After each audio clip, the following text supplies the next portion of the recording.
from plastic sheeting whispering across a cold floor, to a hammerhead catching the light in Arthur Mitchell's hand, to red water lapping against porcelain around Rita's lifeless body. From a stranger in a drab suburban foyer calmly saying, "Hello, Dexter Morgan," to a baby screaming in a room painted with blood. These are not isolated shocks. This is the night Dexter's illusion of control finally collapses. We open on ritual. Dexter tightening tape, laying out knives, arranging a kill room with the precision of a surgeon, and the confidence of a man who believes the plan is everything.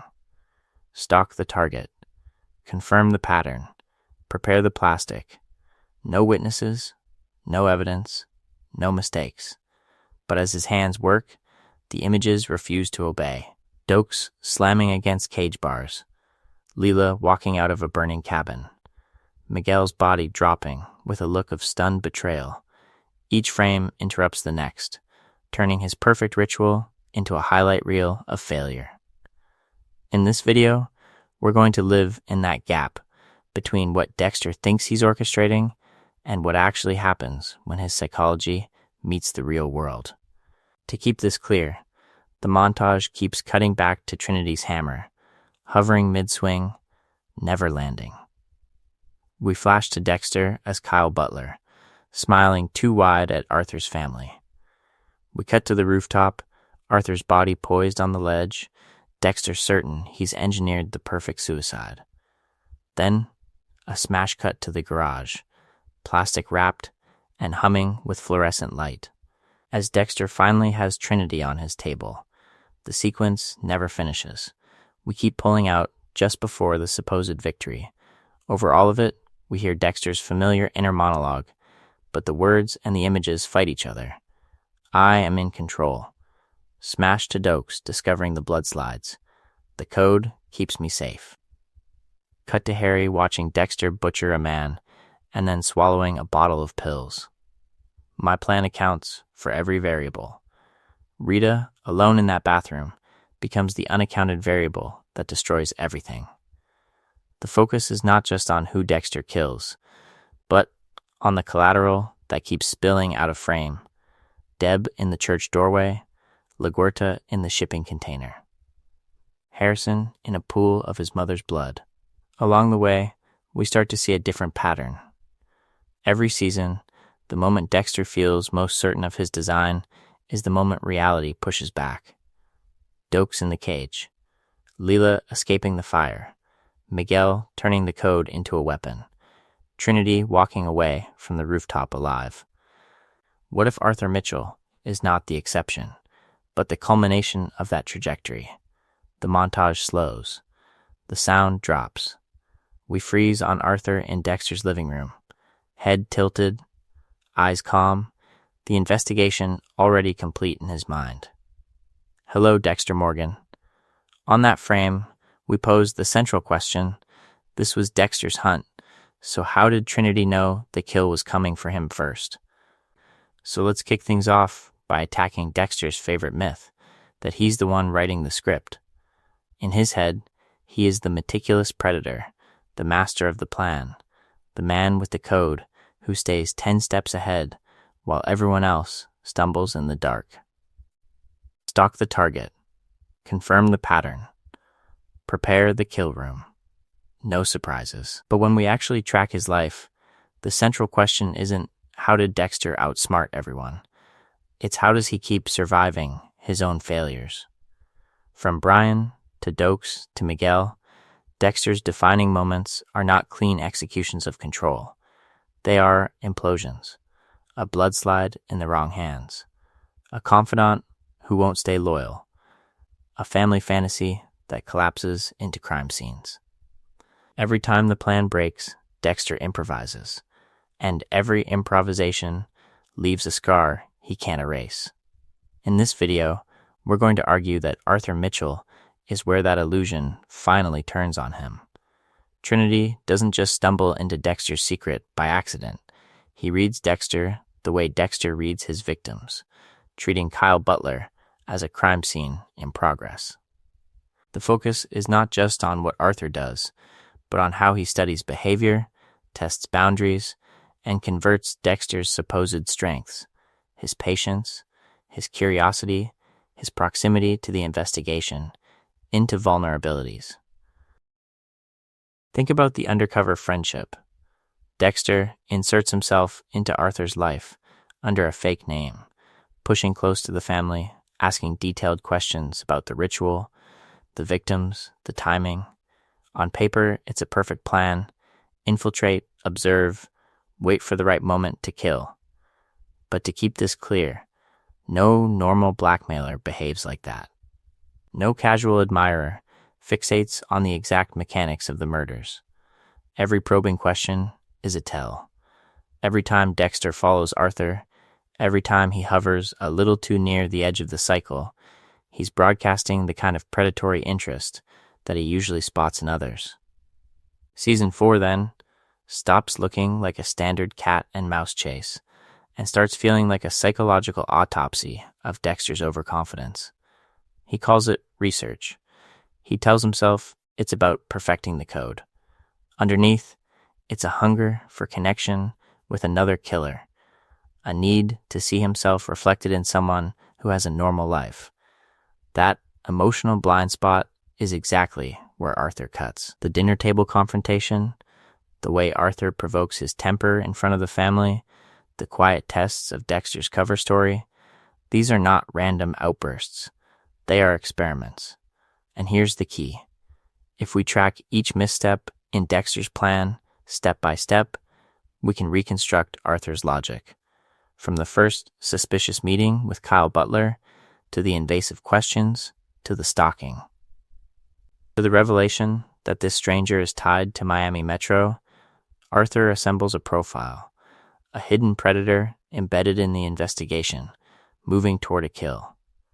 By the time he says, "Hello, Dexter Morgan," the conclusion that Dexter intends to murder him isn't a guess. It's the only rational endpoint.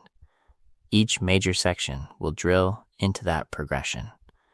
First, we'll zoom out to the series' wide pattern of failed control, then slow down Season 4 into a frame-by-frame build of Trinity's suspicions, until that living room greeting feels inevitable, and the real question becomes what Arthur has already done in response. So, to really understand how we get to that living room greeting, we need to adjust our lens. In Dexter's world, a plan is never just the kill. It's the story wrapped around the kill. The timing, the fake identity, the emotional temperature of every room he walks into while hiding a body in his trunk. For Dexter, control means designing an entire ecosystem around his secret. He scripts how his colleagues will read the evidence, how Deb will interpret his late nights, how Rita will explain his distance as stress instead of psychopathy. The code tells him who deserves to die, but the plan tells him how everyone else is supposed to behave while he does it. That's the illusion that keeps him calm. Other people as predictable NPCs orbiting his private ritual. To keep this clear, think about how each season functions as a case study in that illusion breaking down. Brian doesn't just threaten Dexter with exposure. He rewrites the narrative of Dexter's childhood. Dokes doesn't play the role of suspicious coworker. He becomes an active investigation with instincts that ignore Dexter's script. Leela doesn't stay a disposable cover story. She hijacks the Bay Harbor butcher fallout and turns Dexter's "I'm in control" into "I survived" by accident. Each major section will track that same pattern. Dexter assumes passivity. The world responds with agency. Miguel studies the code and weaponizes it. Lumen brings trauma that Dexter can't schedule or contain. Even his family fantasy with Rita, Astor, and Cody is a plan, a suburban camouflage that's supposed to stabilize his trajectory and instead multiplies the consequences when it collapses. Then, Season 4 raises the stakes by introducing someone who doesn't just disrupt Dexter's plan, but mirrors it. Arthur Mitchell is not a random monster. He's a man with a code-like ritual, a meticulous timeline, a double life maintained through habit and fear. He has a church build, a charity front, and a family facade that looks disturbingly like Dexter's endgame. When Dexter approaches him as Kyle Butler, he isn't just infiltrating a target. He's walking into a distorted reflection of his own system. Here's the pattern interrupt. In this video, we're going to stop thinking of Trinity as prey and start treating him as the ultimate stress test of Dexter's entire psychology. If another killer has independently built the same architecture of secrecy, a ritual, a cover, a family, what happens when they look at each other too closely? Who recognizes what first? The focus is not just on how Trinity figures out Dexter's intent, but on why Dexter needs to be seen by Arthur at all. Why does he push so hard to be in the Mitchell home, to study the ritual, to play apprentice when he's supposedly the master? That need to connect, to test his code against someone else's, is already a failure of the plan. It introduces an unaccounted variable, Arthur as an intelligent, adaptive agent who can read patterns because he lives by one. Along the way, we'll briefly touch those earlier cracks, Dokes, Leela, Miguel, not as isolated twists, but as rehearsal for what happens in Season 4, when the same underestimation finally outruns Dexter's ability to clean up after himself. By the time Arthur says hello, Dexter Morgan, the real story isn't that Trinity solved a mystery. It's that Dexter built a plan that required being invisible, while secretly begging to be understood. And that tension between secrecy and recognition is exactly where Trinity finds his opening. So to make sense of how Trinity gets there, we need a framework. Dexter's plans don't just fail randomly. They fail in patterns. They fail in categories. And once we see those categories clearly, the Season 4 collapse stops looking like a shocking twist and starts looking like the inevitable conclusion of a long, broken trajectory. To keep this clear, we're going to group Dexter's failures into 3 layers: operational, relational, and existential. Think of them as the logistics, the people, and the self. When a plan dies on one layer, Dexter can usually patch it. When all 3 go at once, the whole illusion of control comes crashing down. Operational failures are the tactical cracks. These are the mistakes in stalking, timing, cover stories, and crime scene management. The stakeout that goes too long. The tail that's a little too obvious. The cover identity that doesn't quite line up under investigation. From a syringe in the wrong alley to blood slides left in the wrong place, operational failures are where the procedure of the code breaks. We see this early. In Season 2, Dokes watches Dexter's routines a little too closely, and suddenly those perfect ocean dumps become a readable pattern. The Bay Harbor butcher case is literally built out of Dexter's own trophies. That's an operational failure. The very ritual he trusted as untraceable becomes the map that hunts him. Relational failures are different. Here, Dexter misreads people. He misjudges their emotions, their intelligence, their boundaries. He assumes someone is weak, naive, or controllable when they're not. With Rita, he treats her as a safe emotional cover, underestimating her intuition when she starts sensing that his late nights and vague explanations don't add up. With Deborah, he keeps believing he can stay 3 steps ahead, ignoring her obsessive persistence and her need for answers. The focus is not just on what Dexter does, but on how badly he understands the people orbiting his plans. Dokes is both an operational and relational failure. Dexter underestimates his instincts, assumes he can gaslight a trained cop with a few planted clues, and ends up in a cage in the Everglades. Miguel Prado pushes this further. Miguel begins as a confidant, then an apprentice, and Dexter tells himself he can control the partnership. That's a relational delusion. When Miguel turns the code into a justification for his own vengeance, we hit existential territory too. because existential failures are the deepest layer. This is where Dexter's identity, his code, and his emotional hunger override logic. He keeps killing when disappearing would be safer. He chases intimacy with people who are clearly dangerous to his secrecy. He tells himself he can be a husband, a father, and a meticulous serial killer without consequences. These are not tactical slips, they're cracks in the foundation of who he thinks he is. Miguel is a textbook existential failure. Dexter wants to believe he's not alone, that someone can share the dark passenger without everything collapsing. That hunger blinds him to every warning sign. By the time he realizes Miguel is uncontrollable, the damage is already woven into his life, his work, and his reputation. In this video, we're going to watch Trinity hit all 3 layers at once.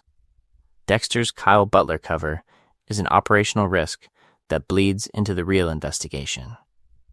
His desire for mentorship is a relational trap, binding him to Arthur's family and rhythms, and his need to see himself in Trinity is an existential blind spot that keeps him from recognizing a rival predator who is studying him back.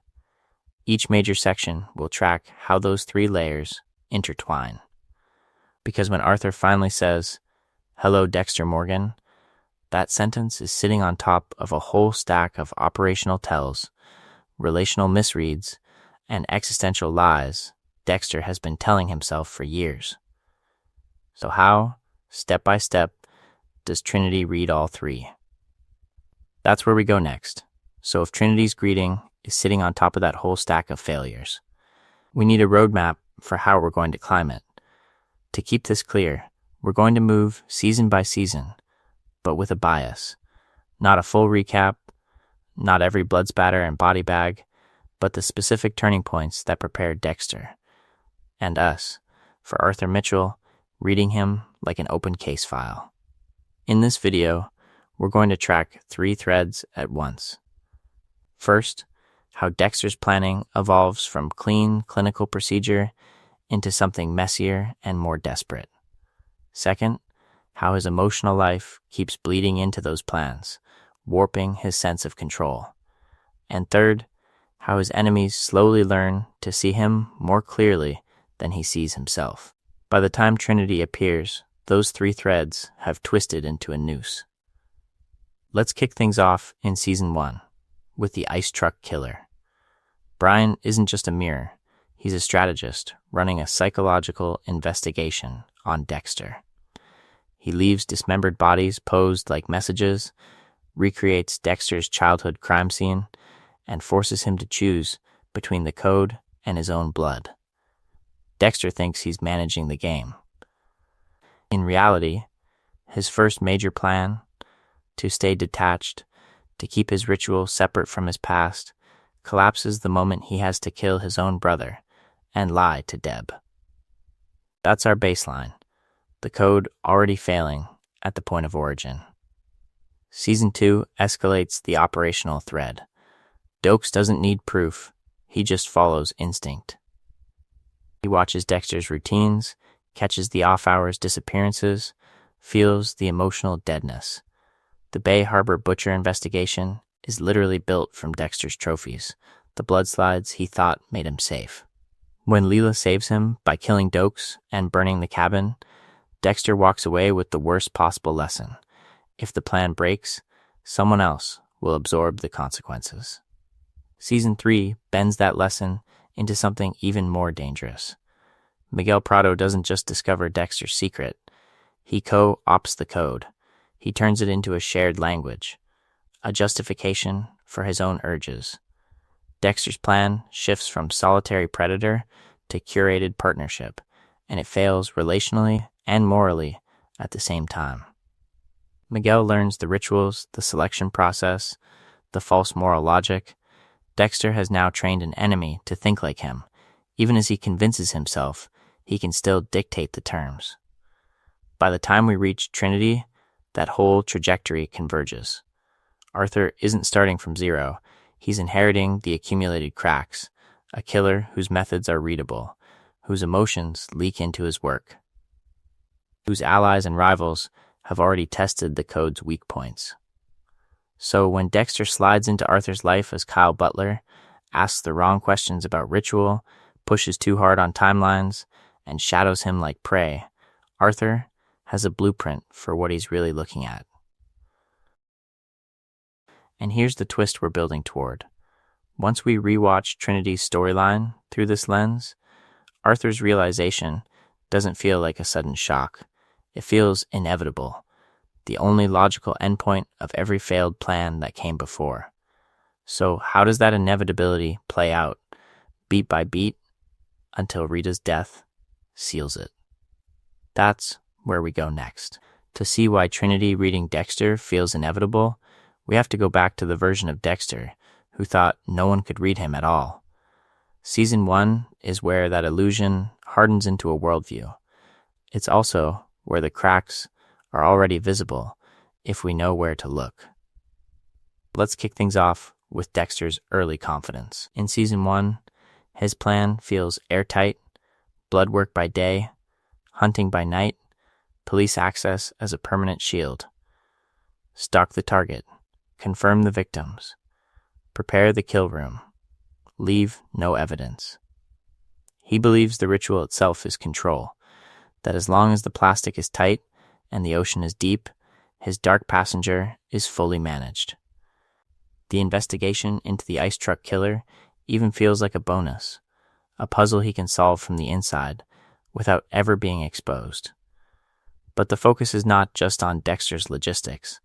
It's on how easily he assumes that his internal walls are invisible from the outside. He compartmentalizes lab tech, brother, boyfriend, predator, to keep this clear in his own mind. He narrates rules and the code as if they're a firewall. The psychology underneath is simple. If he can name the compartments, they can't bleed into each other. The problem is, someone else is already watching the seepage. Enter the ice truck killer, who refuses to behave like a distant adversary. Brian doesn't just kill, he curates. He leaves dismembered bodies drained of blood, body parts posed in Dexter's path, a severed head in Dexter's own freezer. He targets Debra, not as random prey, but as leverage on Dexter's buried past. Along the way, he keeps sending a single message: I know what you are. The central question becomes, why does Brian understand Dexter's inner life more accurately than Dexter understands Brian's? Dexter's first major blind spot is right there. He treats the ice truck killer as an abstract riddle in an investigation, not as a person who might be reading him back. He analyzes crime scenes, patterns, and messages, but he never seriously considers that the killer could know his childhood trauma, his foster history, his exact psychological pressure points. That's why the revelation that Brian is his brother lands so late for him. The familial connection isn't just a twist, it's evidence of how thoroughly Dexter underestimated the other mind in the room. And when he survives, he learns the worst possible lesson. Brian's death and Deb's survival become proof, in Dexter's mind, that he can adapt under pressure, that his code and his improvisation will always bend reality back under his control. The consequences are invisible to him. Another killer has profiled him as deeply as he profiles others, mapped his attachments, and weaponized them. Instead of seeing a warning, Dexter files it as a victory. That misreading sets the trajectory for Trinity. Years later, when Kyle Butler walks into Arthur Mitchell's life, Dexter once again assumes he's the only real hunter in the room. He thinks he's studying a specimen. In reality, Arthur is quietly doing what Brian already did: cataloging tells, probing the mask, and asking the question Dexter never asks soon enough. Who is this man really? And what is he planning to do to me? Because this time, the answer to that question won't just cost Dexter a brother. It will cost him a wife, a home, and the last illusion that his plans keep anyone safe. Dokes is the proof that Dexter's life doesn't fall apart when someone finds a bloodslide. It falls apart the moment someone decides to watch him like prey. Back in Season 2, Dokes never needs to see a kill room. He doesn't need a confession, a trophy box, or a body. He just studies Dexter's psychology in real time. The emotional flatness when everyone else is shaken. The way Dexter drifts away at odd hours with no believable reason. The inappropriate calm at the most gruesome crime scenes, like he's checking his own work instead of reacting to horror. Those are not clues in an investigation, they're deviations in a mask. And Dokes is the first person who tracks the mask instead of the evidence. To keep this clear, we need to look at Dexter's countermove. When the Bay Harbor Butcher investigation tightens, Dexter builds what, on paper, looks like his most elegant plan, frame Dokes. Plant the blood slides in his car, lure him to the cabin, stage the kill tools, the plastic, the dismemberment gear. Let the system do the rest. If everyone behaves the way he predicts, the story writes itself. Dokes is volatile, isolated, already under suspicion. Dexter walks away clean. But that's the flaw. The plan only works if reality cooperates, if Leela doesn't follow him, if Dokes dies on schedule, if every colleague, every superior, every grieving family responds inside the narrow script he's written in his head. Control, in Dexter's world, always assumes compliance. So we watch the failure unfold in stages. Dokes survives the initial confrontation and ends up locked in the cabin, talking, observing, cataloging. Leela discovers the truth and inserts herself, not as a controlled variable, but as pure chaos. She blows up the cabin, kills Dokes for her own twisted reasons, and accidentally hands Dexter the perfect scapegoat. On the surface, the plan works. In reality, his control over the narrative has completely collapsed. He's not the architect of the outcome. He's the last beneficiary of someone else's explosion. And there's the lesson Dexter never really learns. Once someone decides to track you, every late night, every unexplained bruise, every too calm reaction becomes data. They don't need to know the code. They don't even need to know you're a serial killer. They just need to see that your story and your behavior never quite line up, and they will build a profile from the gaps. In this video, we're going to keep coming back to that gap between story and behavior, because Dokes is the early warning for what Trinity will do with far more precision. Dokes is suspicion without a framework. Trinity is Dokes with a code. He won't just sense that Dexter is wrong. He'll recognize the specific shape of Dexter's predatory interest and plan around it. Along the way, the central question shifts from, can Dexter outsmart the investigation, to what happens when the person watching him thinks the way he does.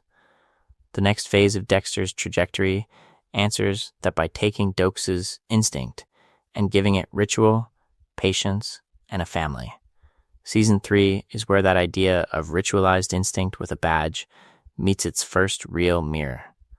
Miguel Prado doesn't stalk Dexter the way Dokes did. He admires him. He confides in him. And Dexter thinks that admiration is something he can engineer, channel, and ultimately control. Let's kick things off with Dexter's plan on paper. He sees Miguel as a volatile but useful variable, a powerful Ada with homicidal impulses, a man already leaning toward vigilante justice. So he decides to do what Harry did with him. Introduce the code. Set rules. Limit targets. In Dexter's mind, if he can graft Harry's system onto Miguel, he'll gain a loyal ally who shares the secret without threatening the architecture of his life. A sanctioned partner. A controllable reflection. To keep this clear, Dexter's model has 3 pillars. Teach Miguel the code, supervise the kills, and keep Miguel emotionally bonded through gratitude. The focus is not just on logistics, but on psychology. Miguel is supposed to feel chosen, indebted, and therefore predictable. Dexter thinks mentorship will function like plastic wrap around a crime scene, tight, sealing off risk, keeping contamination out. But that's the misread. Dexter sees need where there is ego. From the moment Miguel watches his first kill, the dynamic flips. Miguel is not humbled by the ritual, he's energized by it. He doesn't experience the code as a lifeline, he experiences it as a leash. When he pushes for targets Dexter rejects, when he argues that some people deserve it, even without evidence, we're watching the gratitude Dexter expected dissolve into hunger for power and freedom from rules. The ally is already slipping out of his hands, and he barely notices. Operationally, the cracks spread fast. Shared kills mean shared exposure.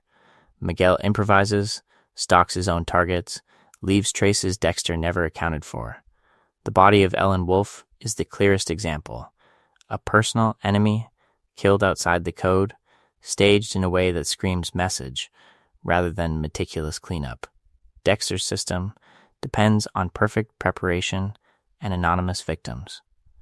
Miguel pulls him into impulsive murder and public stakes.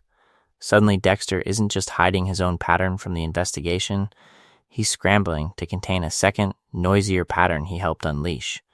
Underneath that is the existential failure. Dexter wants to be more than Harry's experiment.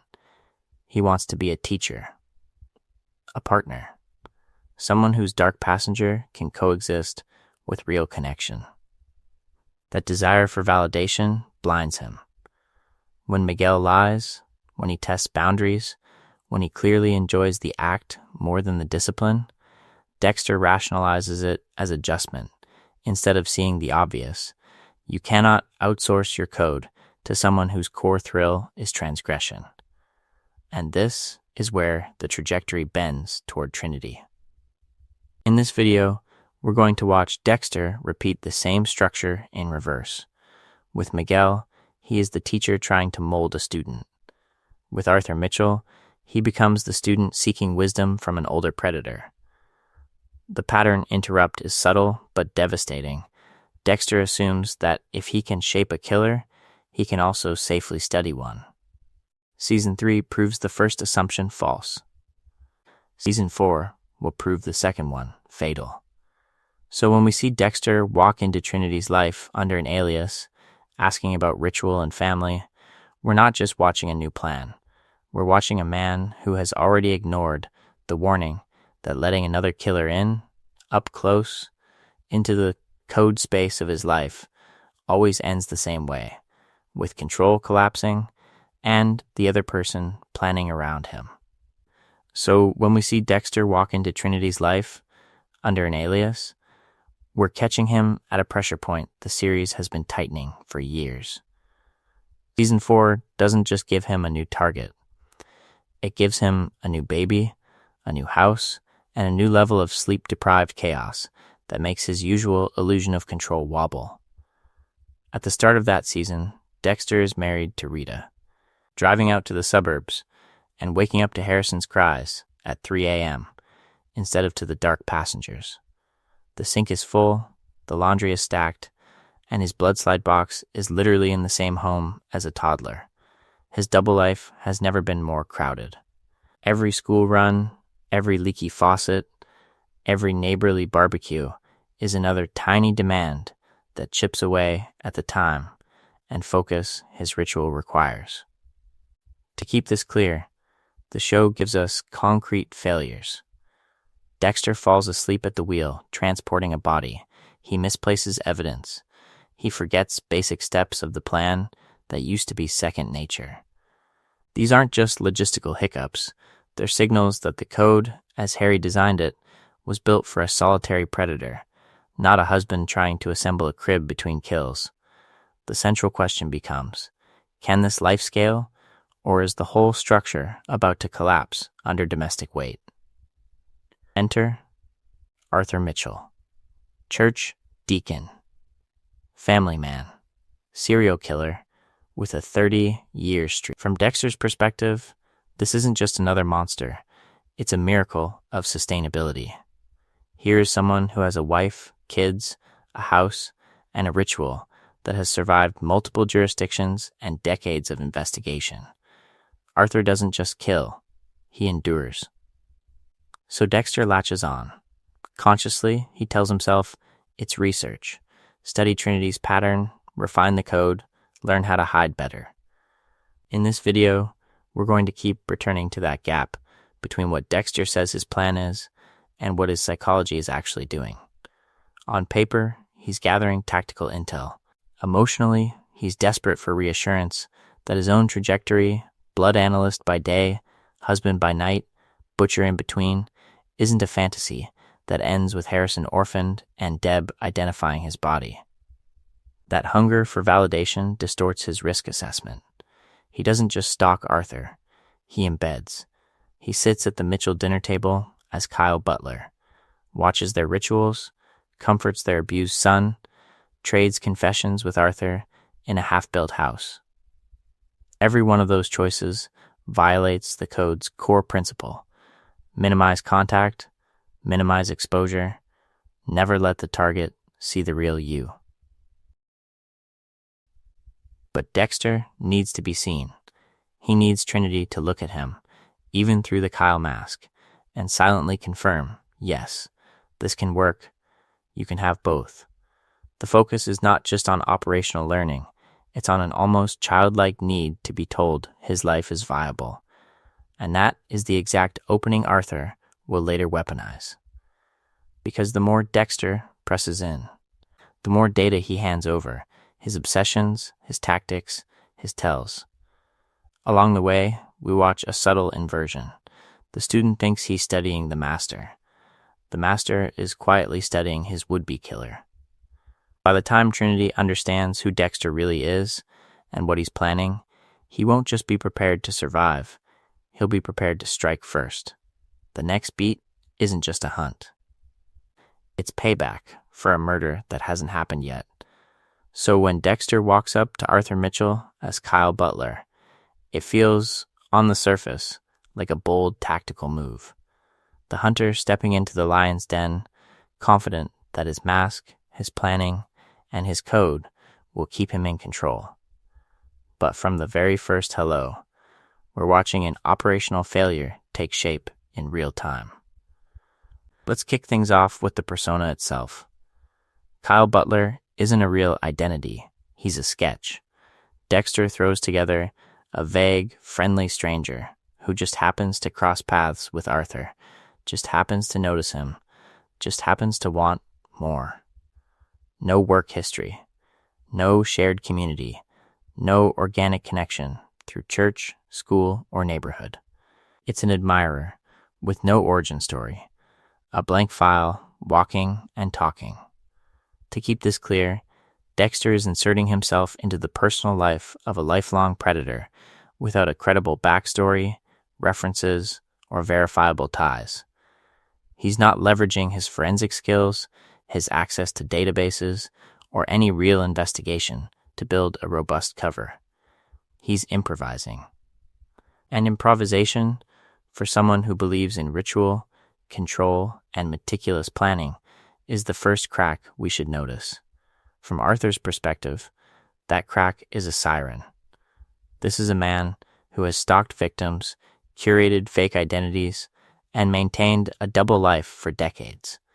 He understands the psychology of intrusion. Strangers don't just push into your family orbit without reason. In Arthur's world, those strangers fall into three categories: threats, marks, or law enforcement. There is no harmless coincidence column. Watch how Kyle behaves. He shows up repeatedly, engineering encounters that are too convenient.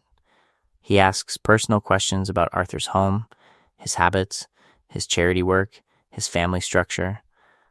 He displays an intensity of interest that doesn't match the casual, slightly awkward persona he's selling. Who latches on to a middle-aged man from church with that level of fixation? Who keeps coming back, even when brushed off? In this video, we're going to keep returning to that gap between what Dexter thinks he's projecting and what his targets actually see. The focus is not just on the cover story itself, but on the behavioral tells that undermine it. Kyle smiles, but he doesn't relax. He listens, but he's always steering back to the same topics: where Arthur goes, what he does alone, how he manages his time. For someone like Trinity, those are stalking questions, pattern questions, code questions. Along the way, Arthur starts quietly testing him.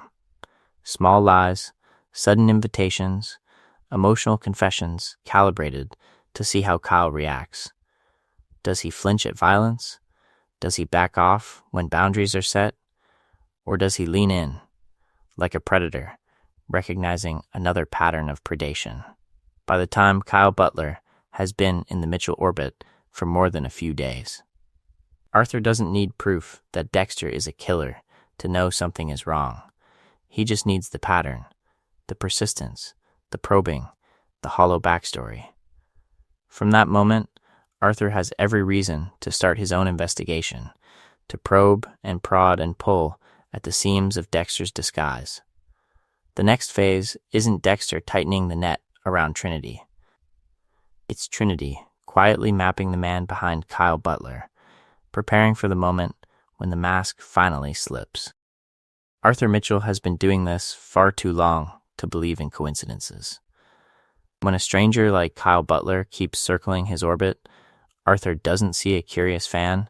He sees a variable in a system he spent decades keeping under brutal, suffocating control. To keep this clear, we have to look at Arthur's history not as backstory, but as training. For 30 years, he's executed the same ritual: the frightened boy in the bathtub, the young woman from a height, the mother in the bathroom, the older man in the coffin. Same sequence, same emotional beats, same obsessive pattern. He builds his hunting life on rigid routine while presenting as a harmless church-going family man. That double life isn't just a plot device. It's a discipline. It forces him to constantly monitor who sees what, who asks which question, and how close anyone is to the fault line between Arthur the deacon and Trinity the butcher. In this video, we're going to lean into that psychology, because Arthur's longevity is the opposite of Dexter's improvisational chaos. Arthur survives because he scans. Every room is an investigation. Every conversation is a risk assessment. When someone lingers too long near his work sites, when a neighbor remembers the wrong detail, when a family member looks at him with fresh suspicion, he notices. He has to. One slip in his ritual means prison, exposure, or the total collapse of the carefully curated life he's built around his kills. So when Kyle Butler appears out of nowhere, knows too much about Arthur's schedule, and keeps pushing for access to his private rituals, Arthur's alarm system goes off. This isn't paranoia emerging from nowhere. It's the refined instinct of a man who's avoided law enforcement for longer than Dexter has been killing. He's evaded cops, journalists, and the occasional relative who pulls at a loose thread. Is Kyle an undercover agent? A blackmailer? A bereaved son? Arthur doesn't need the correct label yet. He only needs to know that Kyle is a problem. Here's the pattern interrupt. Arthur doesn't initially recognize Dexter as a fellow serial killer. He recognizes something even more basic: predatory attention. The gaze that doesn't flinch at violence, that tracks routine, that treats people as pieces on a board. From Arthur's point of view, Kyle's questions sound less like hero worship and more like data collection. Who asks about victim types and timelines with that level of focus unless they're planning something? The focus is not just on what Arthur fears, but on how he responds. He doesn't confront Kyle immediately or flee Miami. He does what any seasoned predator does when another hunter steps onto his territory. He watches back. Quietly gathering information on Dexter becomes its own plan. He studies Kyle's temper at the dinner table, tests his story, notes the crack when Dexter's anger bursts through the mask. Along the way, Arthur begins to map Dexter the way he's mapped countless victims and potential threats. By the time we reach that hello, Dexter Morgan moment, Arthur's conclusion is simple. This is not an accident. It's a hunt. And if someone is planning to kill him, the only logical response in Arthur's twisted code is to strike first. So when we finally reach the rooftop, we're not just watching a tense conversation.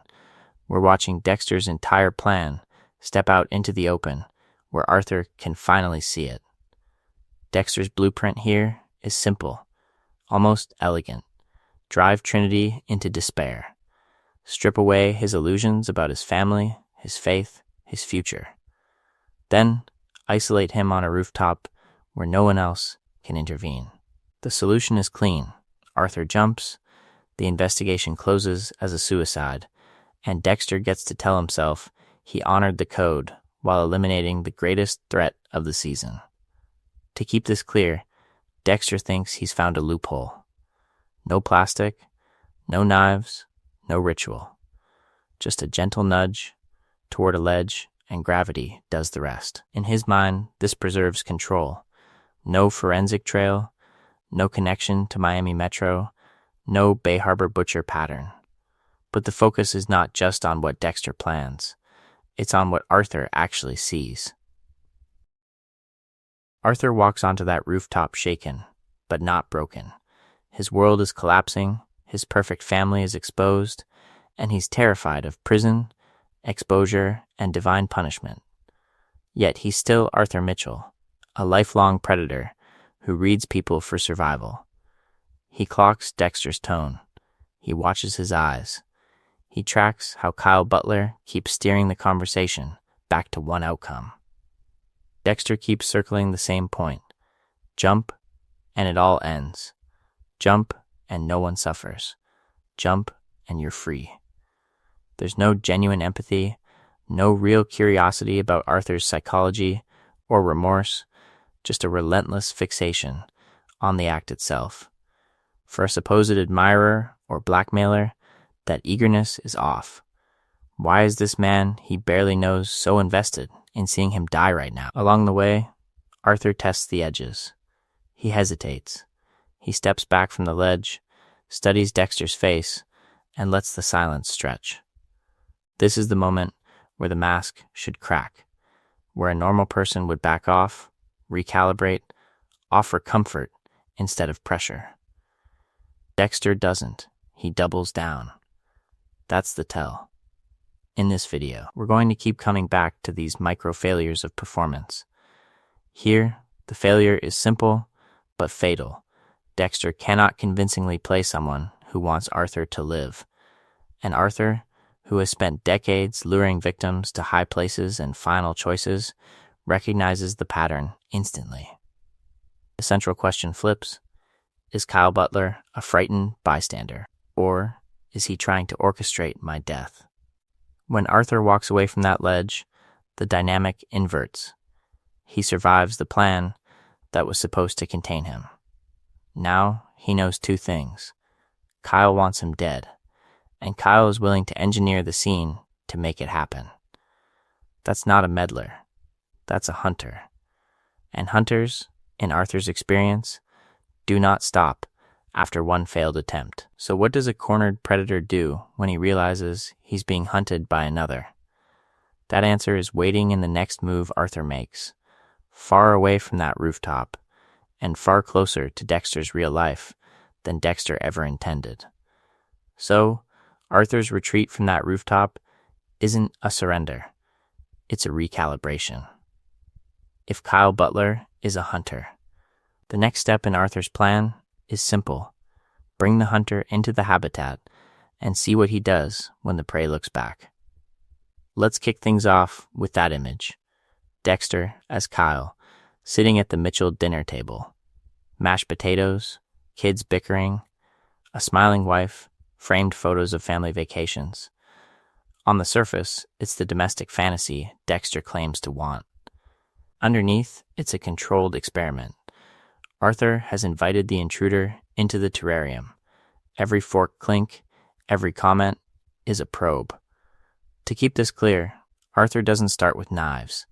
He starts with splinters. He violates boundaries in small, precise ways. He belittles Jonah in front of Kyle, mocks his son's weakness.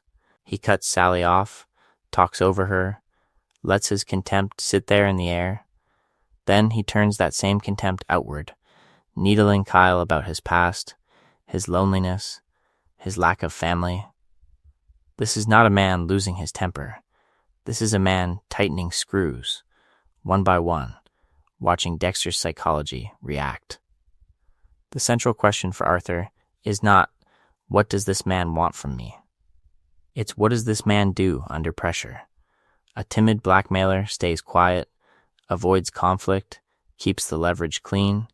A cop probing undercover keeps his affect flat, his outrage measured, because any blow-up risks the investigation. So Arthur engineers a third option. He escalates. He humiliates his own family, pushes Sally to tears, pushes Jonah toward rage, and waits to see whether Kyle stays in his lane. Dexter doesn't. The breaking point comes fast and ugly.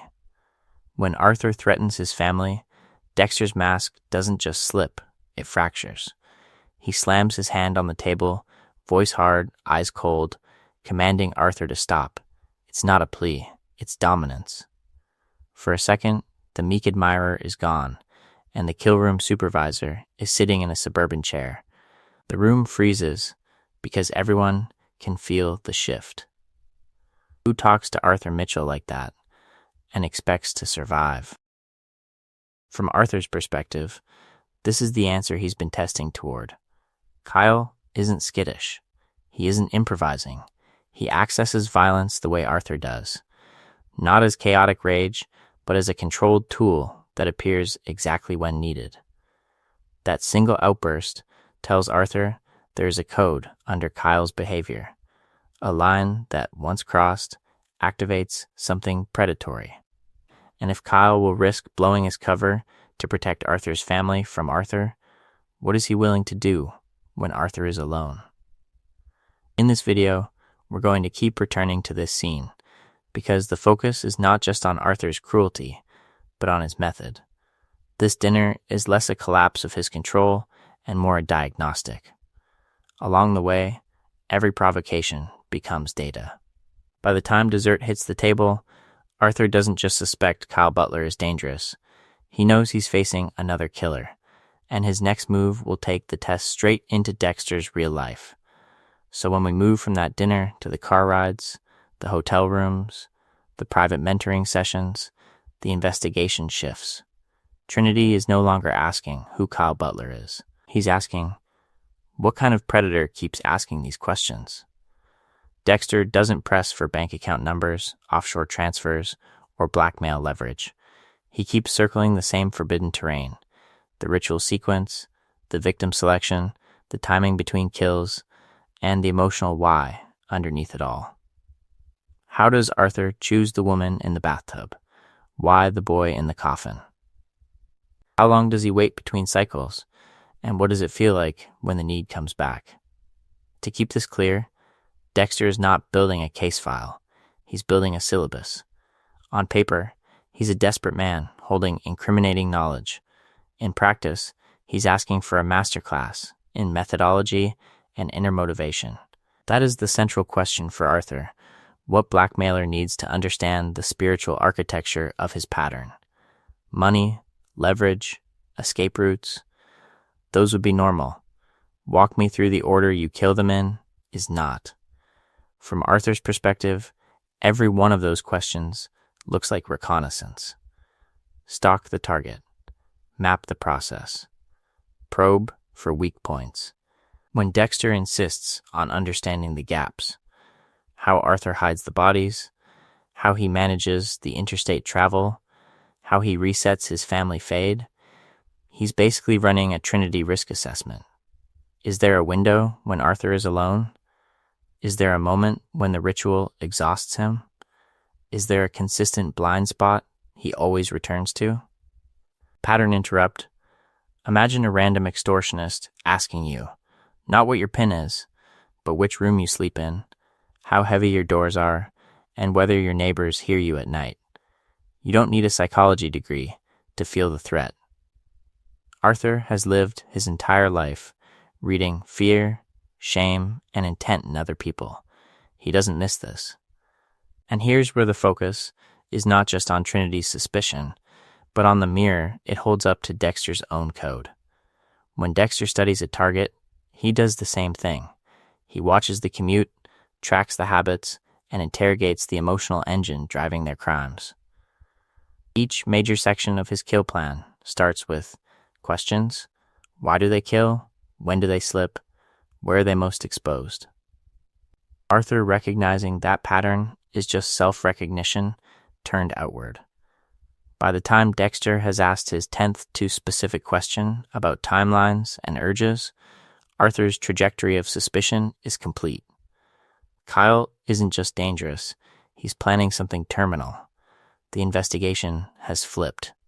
Trinity now reads Dexter's curiosity as a countdown to an attempted kill. And the consequence is brutal. If this man is mapping me, I have to strike first. In this video, we're going to follow how that realization carries Arthur straight past Kyle Butler and into Dexter Morgan's real life, where the collapse of control finally becomes irreversible. From the rooftop confrontation to the dinner table meltdown, we watch a line quietly get crossed. Arthur isn't just unsettled anymore, he's profiling. The pattern is clear. A stranger appears under a fake name, inserts himself into your home, obsesses over your ritual, and then explodes in front of your family. For a man who has lived by a meticulous killing cycle for decades, what does that add up to, except a pending execution attempt? This is the tipping point. Up to now, Arthur has treated Kyle Butler as a problem to evade or manipulate. After dinner, his psychology shifts. The central question for him is no longer, who is this man? It becomes, how long until he tries to put me on a table? And once he frames Dexter as an active threat instead of a nuisance, running is off the table. You don't just flee from someone who studies you, stalks you, and infiltrates your family. You study him back. To keep this clear, we have to remember who Arthur Mitchell is. He's not a chaotic spree killer. He's an engineer of patterns.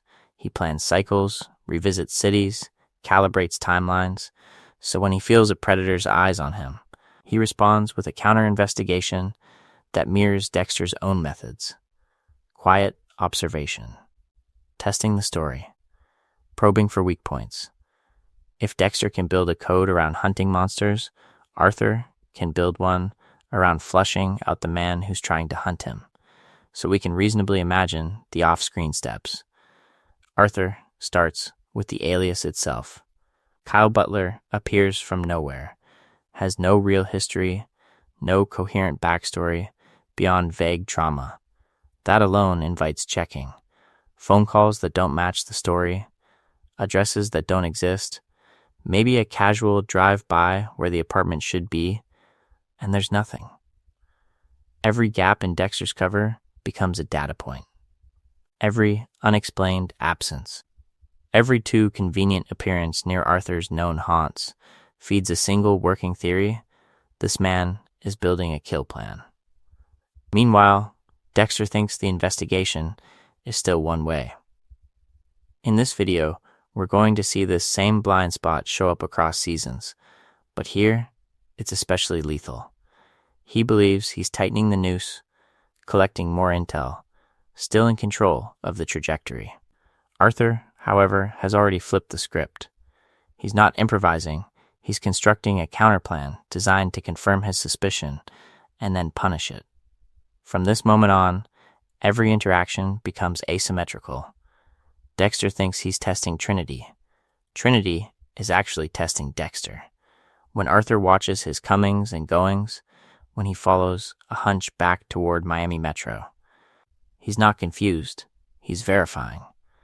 Is Kyle connected to the task force? Is he always one step behind the official investigation? How does he know so much about the crimes? Each major section will zoom in on failures like this. But here, the collapse is almost elegant. Dexter walks into scenes believing he's the only hunter in the room. Arthur walks in knowing there are two. And the next time they cross paths, Arthur won't just be saying hello to Kyle Butler. He'll be greeting Dexter Morgan by name. Arthur saying hello, Dexter Morgan feels like a jump scare, but the real horror is how easily he gets there. The central question isn't just how he finds Dexter's name. It's how Dexter's carefully crafted alias collapses under pressure that, frankly, any halfway cautious serial killer should have expected. Let's kick things off with Kyle Butler himself. On paper, he's nothing. No verifiable job, no office Arthur can visit, no coworkers, no visible friends, no family photos that aren't borrowed props. Kyle appears in Arthur's life fully formed, with cash, transportation, and endless free time. But no roots in the community Arthur can independently confirm. In a normal friendship, that's quirky. In a relationship built on blackmail and shared murder psychology, that's a structural failure waiting to happen. Arthur lives inside routines, church, charity builds, rigid family rituals. So what does a man like that do when something feels off? He tests it. Gently, at first. He asks Kyle about work, about where he lives, about his past. Harmless questions on the surface, but each one is a probe. To keep this clear, Arthur doesn't need a full background check. He just needs to feel the gaps. Vague answers, deflections, details that never quite line up with the way real people talk about their lives. From there, the investigation practically runs itself. Arthur can check church records. No Kyle Butler in the directory, no employer sponsorships, no family listing. He can follow Kyle after a meeting and notice that this supposed nobody drives with the confidence of someone who knows the city, slips through traffic like he's on a clock, and never seems worried about being seen. Who lives like that? Someone who believes he's in control of the hunt. In this video, we're going to keep returning to this pattern. Dexter assumes the alias plus the code equals safety. But the focus is not just on the fake name. It's on the behavior wrapped around it. Dexter asks too much about the ritual, the victims, the timeline. He talks like an investigator, not a fan. He stalks Arthur's movements with a precision that screams surveillance. Along the way, Arthur starts seeing Kyle less as a problem to manage and more as a predator circling the cage. So when Arthur finally uncovers Dexter Morgan, he's not starting from zero. He learns the name, then the job, then the institution. Miami Metro. Forensics, the very task force dissecting the Trinity investigation from the inside. The alias that was supposed to shield Dexter now gives Arthur a straight line from Kyle Butler to the police building with his face on the evidence board. Here's the irony that locks the trap. Dexter thinks his badge and lab coat are his greatest assets, access to crime scenes, databases, and official timelines. For Arthur, those same details prove that his stalker has institutional power, procedural knowledge, and a plan to get away with murder. By the time he says hello, Dexter Morgan, Arthur isn't just greeting a man whose name he's learned. He's acknowledging a rival hunter with reach, resources, and a collapsing mask. And that's exactly what shapes his next devastating move. And here's where Dexter makes a quieter, but equally lethal, mistake once Arthur has said hello. Dexter Morgan, we tend to focus on the operational failure, the blown cover, the exposed name, the collapsing plan. But underneath that, there's a relational failure that's been building from the first moment Dexter walked into the Mitchell house as Kyle Butler. To keep this clear, we need to look at how Dexter reads that family. He sees a trembling wife, a cowed son, a daughter desperate to escape. He sees bruises, silences, and the rigid choreography of a man who rules by fear. In Dexter's psychology, that translates instantly into a story. These people are victims, Arthur is the monster, and the family is a pressure point he can push to gain control. So, he designs a plan that feels almost noble to him. By inserting himself as Kyle Butler, he believes he can study Arthur up close, gather data on the ritual, and maybe even save the family in the process. It satisfies his emerging savior complex. If Harry's code gives him moral permission to kill, then rescuing the Mitchells gives him emotional permission to feel like a hero. In this video, we're going to keep coming back to that gap between how Dexter frames his actions and the consequences they actually unleash. But here's the pattern interrupt. What if Arthur doesn't experience his family as a weakness at all? What if the very thing Dexter thinks will give him leverage is what gives Arthur the upper hand? The focus is not just on the bruises and the fear, but on the system underneath them. Arthur's household is fear-based, yes, but it's also tightly controlled, ritualized, and patrolled by a man who notices every deviation. When a stranger named Kyle suddenly becomes a frequent guest, asks oddly specific questions, and bonds with the kids, Arthur doesn't merely feel threatened. He feels studied. He watches how Kyle comforts Jonah, how he encourages Becky's defiance, how he quietly challenges Sally's learned helplessness. Each interaction tells Arthur something. This is not a random admirer. This is a predator testing the cage. Arthur's willingness to expose his family to Kyle is not softness. It's bait. He lets Dexter into the living room, the dinner table, the charity project, precisely so he can observe what emotional buttons this man presses and how far he's willing to push. That infamous dinner confrontation, where Arthur provokes Dexter until the mask slips, is not an accident. It's an investigation. The central question for Arthur is simple. What is this man really hunting? And once Arthur understands that Dexter is using family as leverage, he knows exactly where to strike back. By the time he reaches Rita, Dexter's own family has become a mirror image of the Mitchells.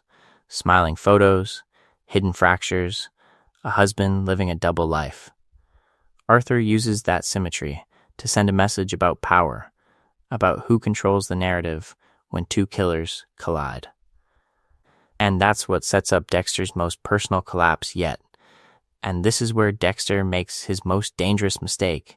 He stops looking at Trinity as a target and starts looking at him as a template. Arthur isn't just another name on the table anymore. He's the proof of concept Dexter has been chasing since Harry's code was first drilled into him. Decades of killing. A family still intact. No prison, no public exposure, no obvious collapse. In this video, we're going to treat that fascination as its own kind of crime scene, because Dexter's obsession with Arthur as a successful version of himself doesn't just cloud his judgment, it actively feeds Arthur information. The central question here isn't only how did Trinity know Dexter was going to kill him? It's why did Dexter practically invite him to figure it out? Let's kick things off with the psychology. Dexter sees Arthur as the endgame of his own trajectory, a man who has integrated ritual murder, suburban normalcy, and spiritual justification into one seamless life.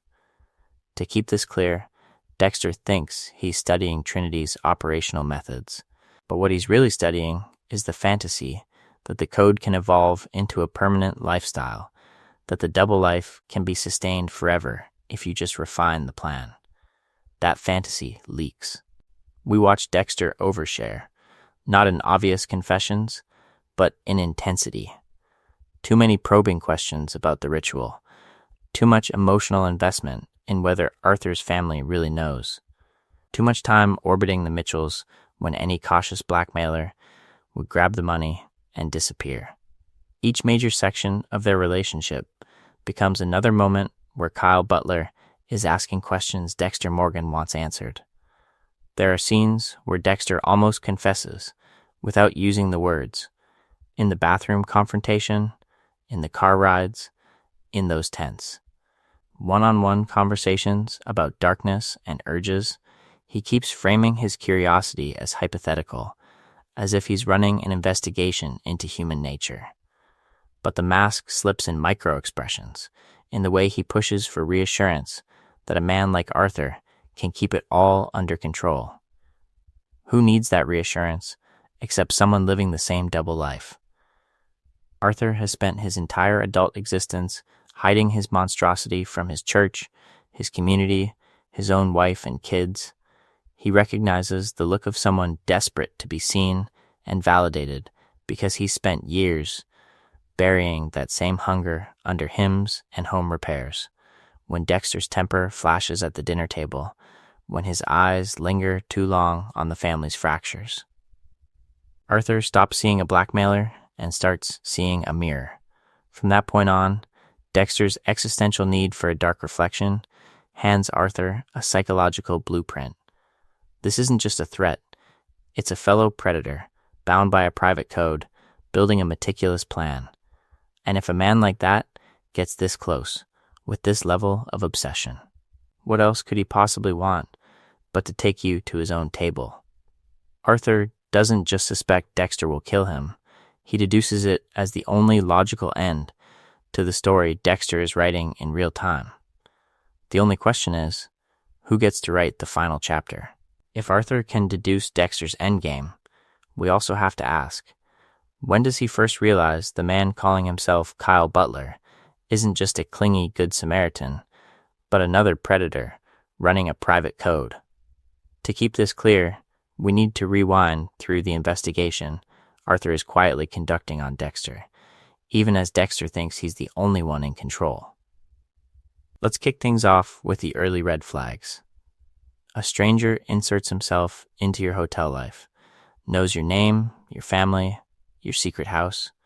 He pushes you on a rooftop, then pulls you back, then starts asking detailed questions about your ritual and your timeline.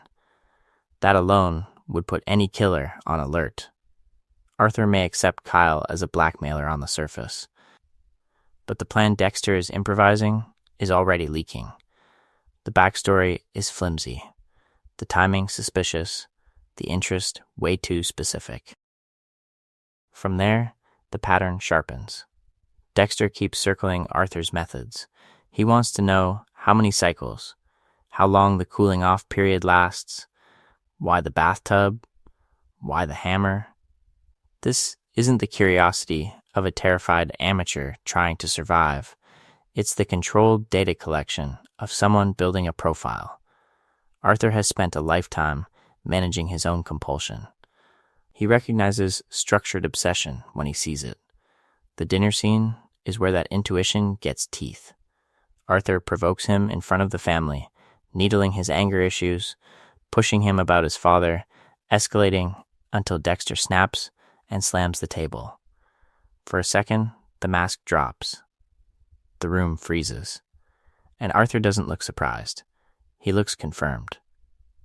Here's a man who can unleash genuine, focused rage on command, then pull it back, recalibrate, and apologize strategically. Who does that under pressure, except someone used to staging and restaging his own darkness?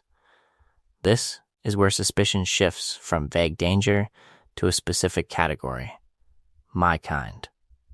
Arthur has a psychology of ritual. He divides his life into phases, alters, and roles.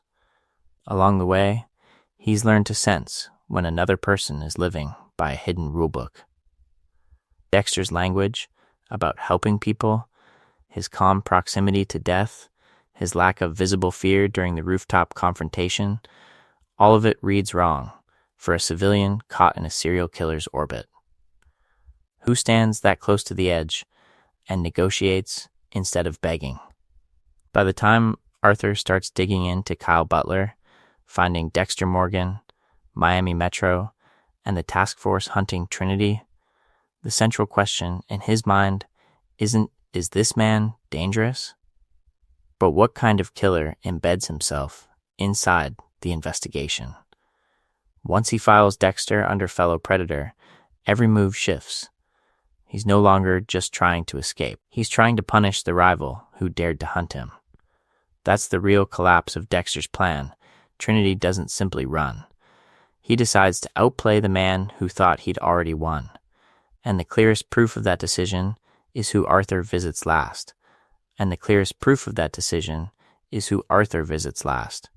But to understand how he gets there, we have to rewind and look at something Dexter assumes is invisible, the way he stalks. From parking lots to rooftops to crowded malls, Dexter's car is there. His face is there. His attention is locked in. He tails Arthur to the school build, watches him scout the ledge, follows him to the bank where he corners the teller, shadows him to that house with the bathtub murder. Each time, Dexter tells himself the plan is airtight. He's just another background extra in Arthur's life. But every coincidental overlap becomes another data point. Let's kick things off with the most basic pattern. Dexter literally follows Trinity home. He tracks him back to the Mitchell house, sits outside like a silent investigation unit on wheels, and then reinserts himself as Kyle Butler at church, at dinner, at family outings. The same man who lingered at the build site is suddenly the same man leading youth group with your son. How many times does that have to happen before a paranoid killer feels the hair on the back of his neck rise? To keep this clear, Arthur isn't just a serial murderer. He's an experienced, hyper-vigilant predator who has survived for decades. He notices the same sedan in a rearview mirror. He clocks the same stranger in a crowd. He feels the weight of eyes on him when he's at his most exposed, mid-ritual, on a ledge, in a garage. Dexter believes his control over body language, timing, and distance makes him unremarkable. But the psychology of someone like Trinity is different.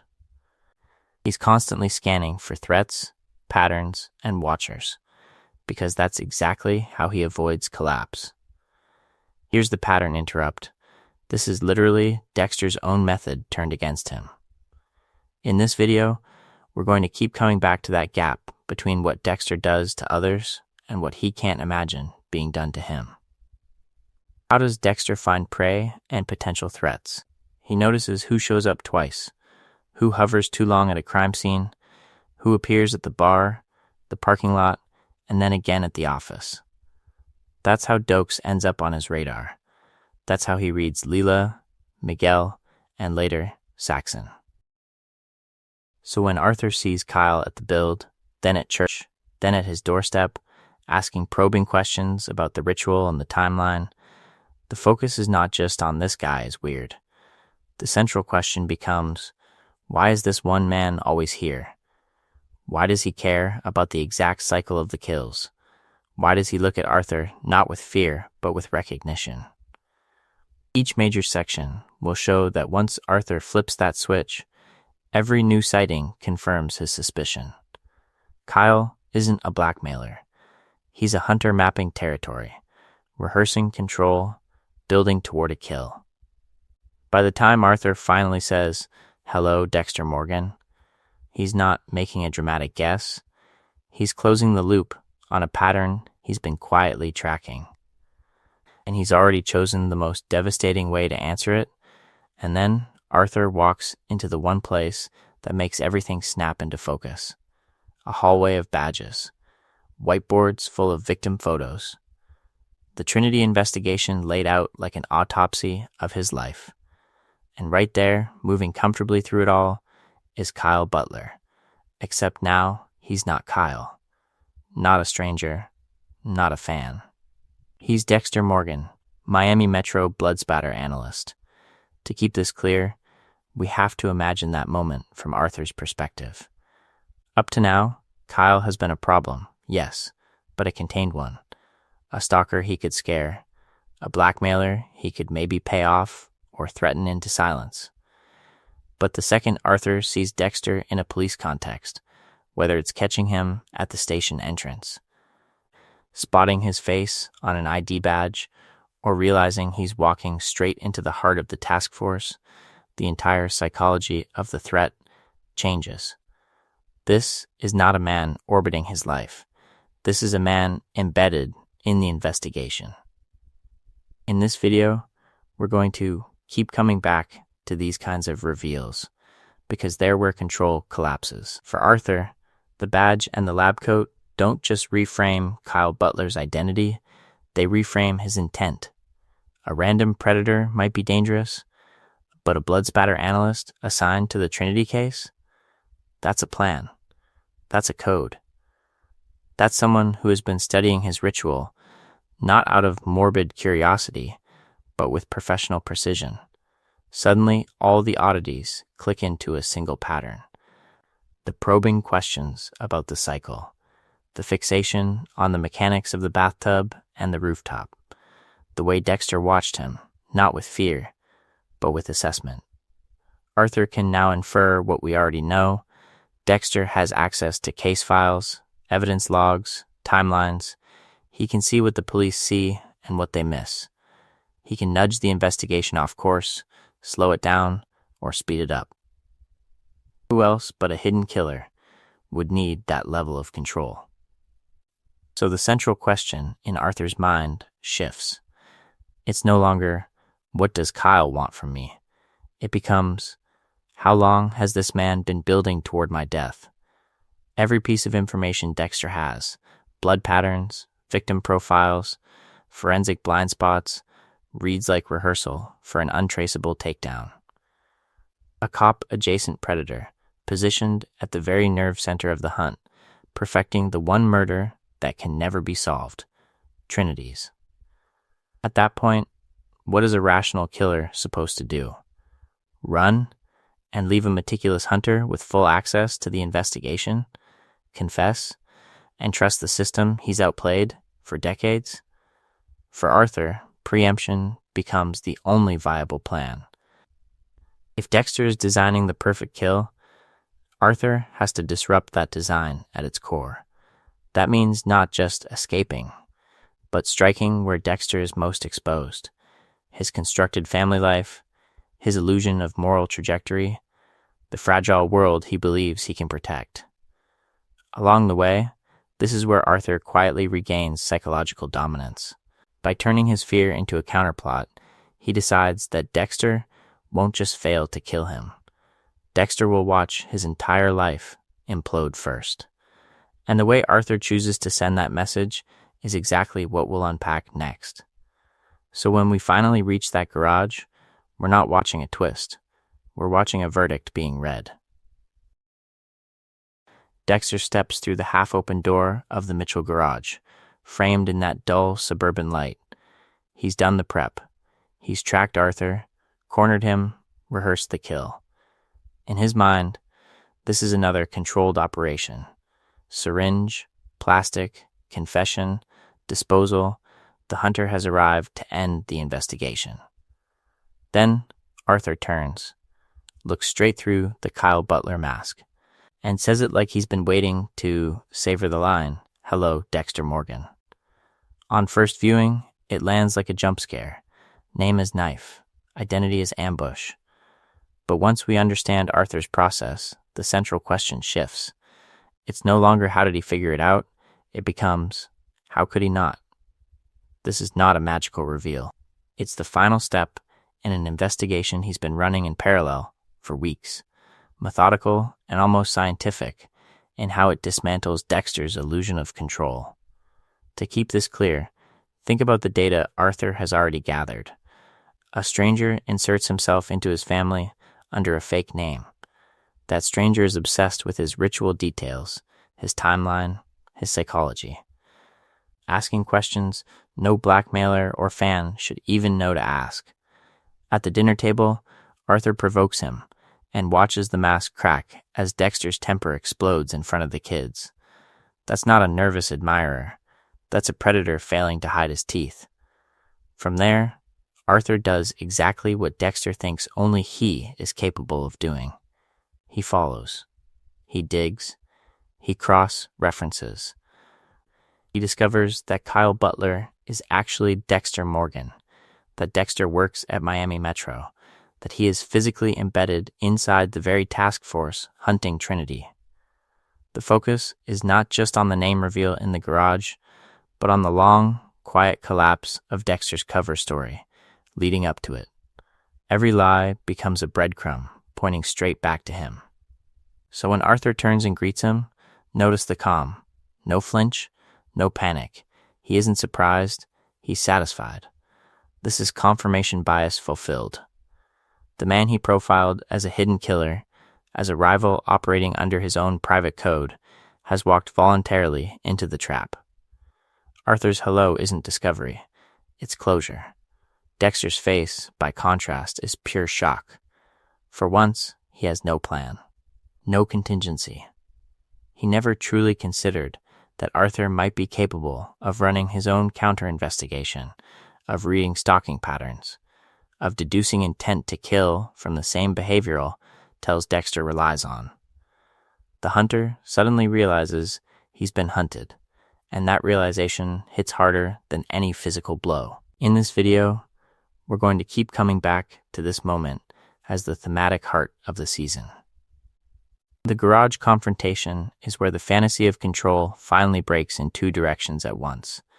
Dexter's plan to execute Trinity and Dexter's belief that only he is allowed to decode others. Arthur has already solved him, already punished him, already aimed at his family. And that lingering, unspoken threat in the garage is exactly what the next section will drag into the light. From the moment that garage door closes behind Arthur, the game flips. The hunted walks away alive. The hunter is left with a body on the floor and a plan in ruins. Trinity doesn't just escape, he exits with information, with motive, and with a new trajectory. Arthur's first moves are pure survival on the surface: get out of the garage, evade immediate capture, disappear from the active investigation. But under that, something colder is happening. He's recalibrating. He now knows Dexter's real face, his real intent, and the shape of the code that brought him there. This isn't some random blackmailer or curious fan. This is a predator who built a kill room for him. And if Dexter built a plan, Arthur can break it. To keep this clear, Arthur's new objective isn't just escape. It's punishment. On that rooftop, Dexter tried to engineer a collapse of Arthur's control, stripping away the mythology of the righteous family man and forcing him to face his own monstrosity. In the garage, Arthur sees the mirror image. Dexter is also a man hiding behind a family, a job, a story about necessary killing. The central question for Arthur becomes simple. How do you make someone like that feel as powerless as the people he toys with? You don't stab the monster in the heart. You stab the illusion that keeps the monster calm. That's why Arthur doesn't go straight for Dexter's throat. He goes for Dexter's life, his family, his home, his name. He starts tracking Kyle Butler back through the tiny cracks Dexter left behind, following the alias, the slip at the bank, the odd familiarity with his ritual. Very quickly, he uncovers Dexter Morgan, blood spatter analyst, embedded in the very investigation chasing Trinity. In this video, we're going to keep coming back to this pattern. Dexter builds a double life for control, and every major enemy eventually realizes the double is the weak point. Arthur understands the psychology instantly. A man who inserts himself into your family, studies your pattern, and builds a private kill room is not just trying to survive. He's trying to dominate. So the retaliation has to be symmetrical. Arthur walks into Miami Metro. He approaches the Mitchell caseboard. He stares at Deborah. He calls Christine. Every step is a taunt. I can stand inside your world, and you can't touch me. Notice how calm he is, while Dexter scrambles. Dexter is racing to reassert control, improvising new plans, tightening timelines. Arthur, by contrast, moves slowly, deliberately, almost serenely. He buys time. He probes for weak spots. He lets Dexter feel the investigation closing in while quietly preparing the real blow somewhere Dexter isn't looking. And here's the pattern interrupt. From this point on, Dexter's not really hunting Trinity anymore. He's chasing the ghost of the plan he thought he had. Arthur is the one writing the new ending, and he's writing it in Dexter's house, with Dexter's family, using Dexter's own fantasy of being a husband and father as the weapon. The focus is not just on who dies, but on whose story is in control.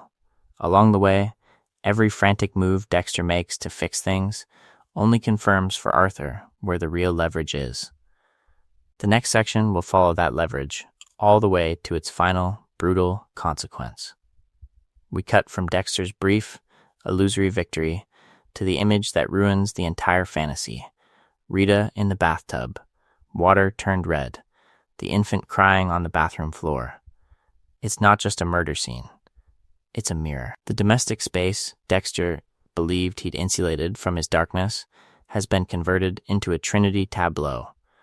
From the tile, to the tub, to the bloodline trailing toward Harrison, everything echoes Arthur's ritual. The body in water, the arterial spray, the child positioned as witness and survivor. In this video, we're going to treat that discovery not as a random twist, but as the endpoint of a plan Arthur has been writing since the moment he realized who Dexter really was. The central question is not why did Trinity kill Rita, but why did he choose her in this way at this time? To keep this clear, we have to say what Arthur doesn't do. He doesn't go after Dexter directly. He doesn't try to outfight him, outstalk him, or stage some grand showdown. Killing Dexter would be clean. Efficient, it would remove the threat.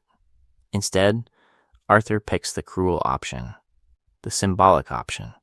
He hits Dexter where his entire illusion of control is rooted, the family that supposedly quarantines the monster. Arthur has watched this pattern before. A man who needs a fade to function, a wife who believes in the image, children orbiting a secret they don't understand. That's Arthur's own biography, inverted and replayed. So when he chooses Rita, he's not just taking revenge, he's identifying the structural weak point in Dexter's life and driving a knife straight through it. It's Arthur saying, I see your mask and I can break it. Look at the method. Bathtub, blood, a child nearby, left alive. That's not improvisation. That's Arthur forcing Dexter into the very survivor role his cycle is designed to manufacture across decades. The grief-stricken boy who grows up warped by trauma, Arthur has been creating that psychology over and over. Now he scripts Dexter into it. In one scene, the hunter becomes the latest product of the ritual he thought he was dismantling. And the investigation details matter here. Arthur has already found Dexter's real name, his job at Miami Metro, his proximity to the Trinity Task Force. He understands that Dexter's power comes from this double life, the analyst by day, the killer by night, the husband and father as camouflage. So he doesn't just kill someone Dexter loves. He kills the person whose existence made the whole suburban plan feel legitimate. Each major section will keep circling this point. Rita's death is not a side casualty of Season 4. It's Arthur's final proof that he decoded Dexter's trajectory. He knew exactly where to hit to trigger total collapse. But if Arthur can see Dexter that clearly, what does that say about everyone else orbiting him? Along the way, the show will answer that with someone even closer than Rita. And a betrayal that makes this bathtub look like the warning shot. So let's kick things off with the blunt truth. Arthur doesn't need supernatural insight to see Dexter coming. He just needs Dexter to keep making the same operational mistakes, louder and closer, until the pattern stops looking like friendship and starts looking like a murder plan. To keep this clear, there are 4 core failures. First, the thin alias. Kyle Butler is a name with no real infrastructure behind it. Dexter walks into a man's life, inserts himself at church, at the Build, at family dinners, and expects that a fake driver's license and a vague backstory will hold. For a serial killer who lives by an investigation-proof code, that's the first crack. Arthur has spent decades hiding in plain sight. He knows how fragile a mask is when someone pushes on it. Second, the visible stalking. Dexter follows Arthur to his out-of-town kill, tracks him through airports, tailgates his van. We watch Dexter in the background of Arthur's routine again and again. A stranger who appears at your worksite, your hotel, your home, and then coincidentally shows up as your new best friend. That's not subtle surveillance. That's a breadcrumb trail in human form. Third, the prolonged contact. Dexter's usual method is fast, stalk, confirm, kill, disappear. Here, he drags it out for an entire season of dinners, confessions, and road trips. Every extra interaction is another data point Arthur can analyze. The central question for Arthur becomes simple. Why is this man so invested in me? Blackmail doesn't require this much emotional labor. Hero worship doesn't require background checks. Which leads to the fourth failure, underestimating Arthur's ability to investigate. Dexter assumes only he is doing the hunting, but Arthur has survived by reading people, by sensing threats to his cycle, by testing anyone who gets too close. The dinner table provocation, the way he needles Kyle until Dexter's temper flashes, is not random cruelty. It's a diagnostic. When Dexter's mask slips, Arthur sees the predator underneath. Each of these failures leaves a breadcrumb. A suspicious question about the ritual here. A repeated appearance at the exact wrong moment there. The fake name that doesn't quite match the car, the job, the way Dexter talks about violence. Along the way, those crumbs align into a trajectory Arthur can follow straight back to Miami Metro and the man assigned to the Trinity Task Force. The focus is not just on what Dexter does, but on how completely he abandons his own safeguards. Quick kills give way to an elongated mentorship fantasy. Minimal personal involvement turns into inserting himself into Arthur's family system. Strict adherence to the code dissolves into improvisation, rage, and emotional attachment. The very structures that once kept him hidden become optional when he decides this has to be the perfect kill. And that's the final irony. The more perfect Dexter wants it to be, the more complicated the plan becomes. More moving parts, more lies, more opportunities for Arthur to see the joints and pry them open. If we want to know how Trinity knew Dexter was going to kill him, we don't need a grand revelation. We just follow the operational trail Dexter left in plain sight, right up to the moment Arthur decides to leave a message of his own. Because the next time someone says, "Hello, Dexter Morgan," it won't be Arthur. It will be someone who's been watching even longer. So when Arthur finally turns and leaves a message of his own, he's not just answering Dexter's operational mistakes, he's answering Dexter's emotional ones. The investigation has moved out of the lab and into the living room, and Dexter invited the lead suspect to sit at the head of the table. Let's kick things off by going back to the decision that sets this entire relational failure in motion. Dexter choosing to embed himself inside the Mitchell family instead of staying a shadow. He doesn't just track Trinity's pattern. He becomes Kyle Butler, the helpful friend, the surrogate son, the man who wants to learn. That's not logistics. That's longing. He wants a model for longevity, a mirror that says, you can kill and still keep a family. The central question beneath every visit is simple. How do you do what I do and still hold this together? Every extra dinner, every road trip to a build site, every heart-to-heart in a garage gives Arthur more than companionship.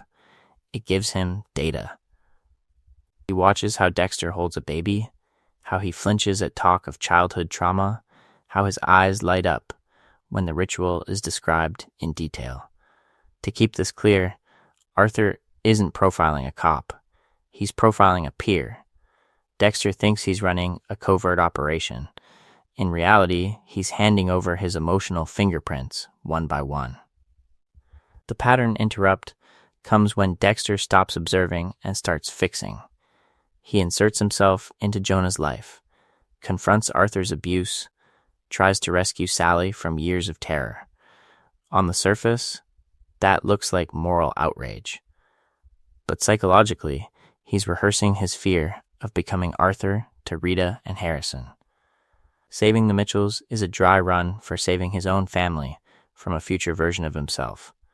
If we watch his trajectory, the savior fantasy is less about them and more about him. Arthur senses this. He sees that Dexter isn't just disgusted by the violence, he's frightened by how familiar it feels. Dexter's anger at the dinner table. His loss of control when Arthur humiliates him in front of the family is not the righteous fury of a normal man.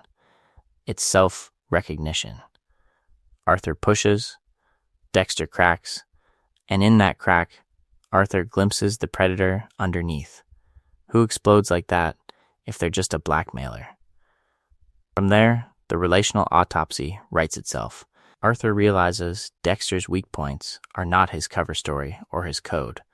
They're Rita, the baby, the dream of being a husband and father who isn't a monster.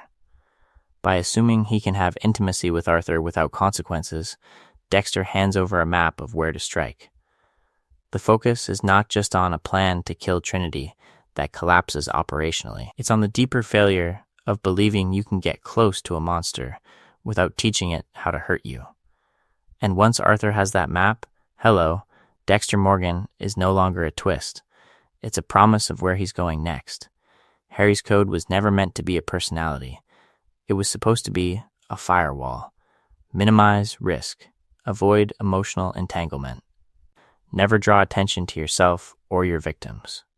To keep this clear, Harry designs a life where Dexter is invisible. Anonymous targets, sterile kill rooms, clean ocean dumps, and a day job that explains his presence at every crime scene without raising suspicion. On paper, it's airtight. The code is less about righteousness and more about risk management, a crude operating system that says, survive first, rationalize later. No relationships that complicate the plan, no trophies that can be traced, no lingering near an investigation once the body drops. For early Dexter, that structure feels like control. It gives his compulsion a schedule, a checklist, a way to pretend the monster is domesticated. Then we hit Trinity, and suddenly the code isn't a boundary, it's a suggestion. Dexter doesn't just stalk Arthur and strike when the pattern is clear. He embeds himself as Kyle Butler, inserts into the Mitchell family, and keeps returning even after the first close calls. Prolonged contact. Emotional involvement. A desire not simply to eliminate the threat, but to study it, to learn from it, to almost apprentice under it. Every pillar of Harry's original design gets inverted. In this video, we're going to keep circling this pivot, because it's where Dexter's psychology changes trajectory. He stops asking, what keeps me safe? And starts asking, what feeds me? He wants to know how Arthur balances murder with a wife, kids, and decades of undetected kills. He watches Trinity at the breakfast table, in the church build, in the ritual sites, not as a cop hunting a suspect, but as a mirror trying to find a better reflection. That's where the ego creeps in. Dexter begins to see himself as a unique predator, an evolutionary upgrade who can bend the code when it suits his needs. He trains Miguel, partners with Lumen, marries Rita, and still believes he can fine-tune the variables and manage the consequences. Why shouldn't he infiltrate Trinity's life and walk away clean? In his mind, the failures of past seasons are flukes, not warnings. But the focus is not just on Dexter's growing arrogance, it's on his blind spot. If he has a code and a double life, why wouldn't Arthur? Why wouldn't a man who has maintained a ritual for 30 years have his own internal rules, his own survival logic, his own methods of investigation? Dexter assumes asymmetry. He can profile Arthur, but Arthur could never profile him. That's the fatal miscalculation. Trinity, with his own twisted discipline and decades of practice, quietly runs the same playbook back on Dexter. He watches the stalking. He feels the probing questions. He notes the fake name, the too intense curiosity. The way Kyle Butler behaves less like a blackmailer and more like a hunter rehearsing a kill. Hello, Dexter Morgan isn't just a greeting, it's the existential bill for every time Dexter chose self-expression over survival. And once that bill comes due, Arthur doesn't just expose Dexter's secret. He finds the one place Harry's code never fully protected. And that's where he strikes next. Trinity doesn't invent Dexter's blind spot. He just weaponizes a pattern that's been there from the start. If we rewind through the investigation trail, we can see earlier versions of Hello, Dexter Morgan hiding in plain sight. Let's kick things off with overconfidence. With Dokes, Dexter believes the code, the blood slides, and that meticulous dump routine make him untouchable. Dokes circling him on pure instinct, that's treated as an annoyance, not a genuine threat. Dexter keeps working crime scenes, keeps narrating to us about control, even as the Bay Harbor Butcher case is literally built from his own trophies. The plan is, stay close to the investigation to manage it. The reality is, staying close just hands Dokes more data. Fast forward to Trinity, and it's the same psychology, scaled up. Dexter walks into Arthur Mitchell's life as Kyle Butler, with the same smug assumption, I can stand next to the monster, and he'll never see me. He shadows the ritual, pokes at the timeline, inserts himself into the family. Trinity's suspicion grows with every probing question, but Dexter reads that tension as leverage, not danger. Once again, proximity feels like control when it's actually exposure. Miguel Prado is the bridge between these two failures. In Season 3, Dexter designs a new plan. Share the code, manufacture an ally, still stay in charge. Miguel's gratitude, his rage, his hunger to keep killing are all flashing red lights. Yet Dexter underestimates Miguel's capacity for independent planning. For moral freefall, Miguel starts choosing his own targets, building his own kill rooms, turning Dexter's sacred rules into optional guidelines. By the time Dexter realizes Miguel is running a parallel operation, the betrayal is already baked in. Arthur's counterhunt is that same betrayal, but perfected. Where Miguel improvises, Trinity strategizes. He tests Dexter at the dinner table, pushes his buttons until the mask cracks in front of the whole family. Then he does what Dexter has always done to others. He runs his own quiet investigation. He tracks Dexter's real name, his job at Miami Metro, his role on the Trinity Task Force. Miguel disobeys the code. Trinity reverse engineers it. To keep this clear, Leela, Miguel, and Trinity are not random outliers. They are an escalating syllabus in Dexter's emotional blind spots. Leela feeds his need to be seen, worshipping the dark passenger and saving him by killing Dokes. Miguel feeds his desire to control, flattering him as a mentor while hollowing out the code from the inside. Trinity targets Dexter's belief that he can manage chaos, that he can bring a serial killer into his orbit, study him, and walk away clean, and the consequences scale accordingly. With Dokes and Leela, Dexter brushes against exposure and lets someone else take the fall. With Miguel, the collapse poisons his sense of the code but leaves his family intact. With Trinity, the bill arrives in Rita's blood. The cost jumps from near miss to irreversible. In this video, we're going to keep tracing that trajectory because Trinity doesn't appear as a one-off supervillain.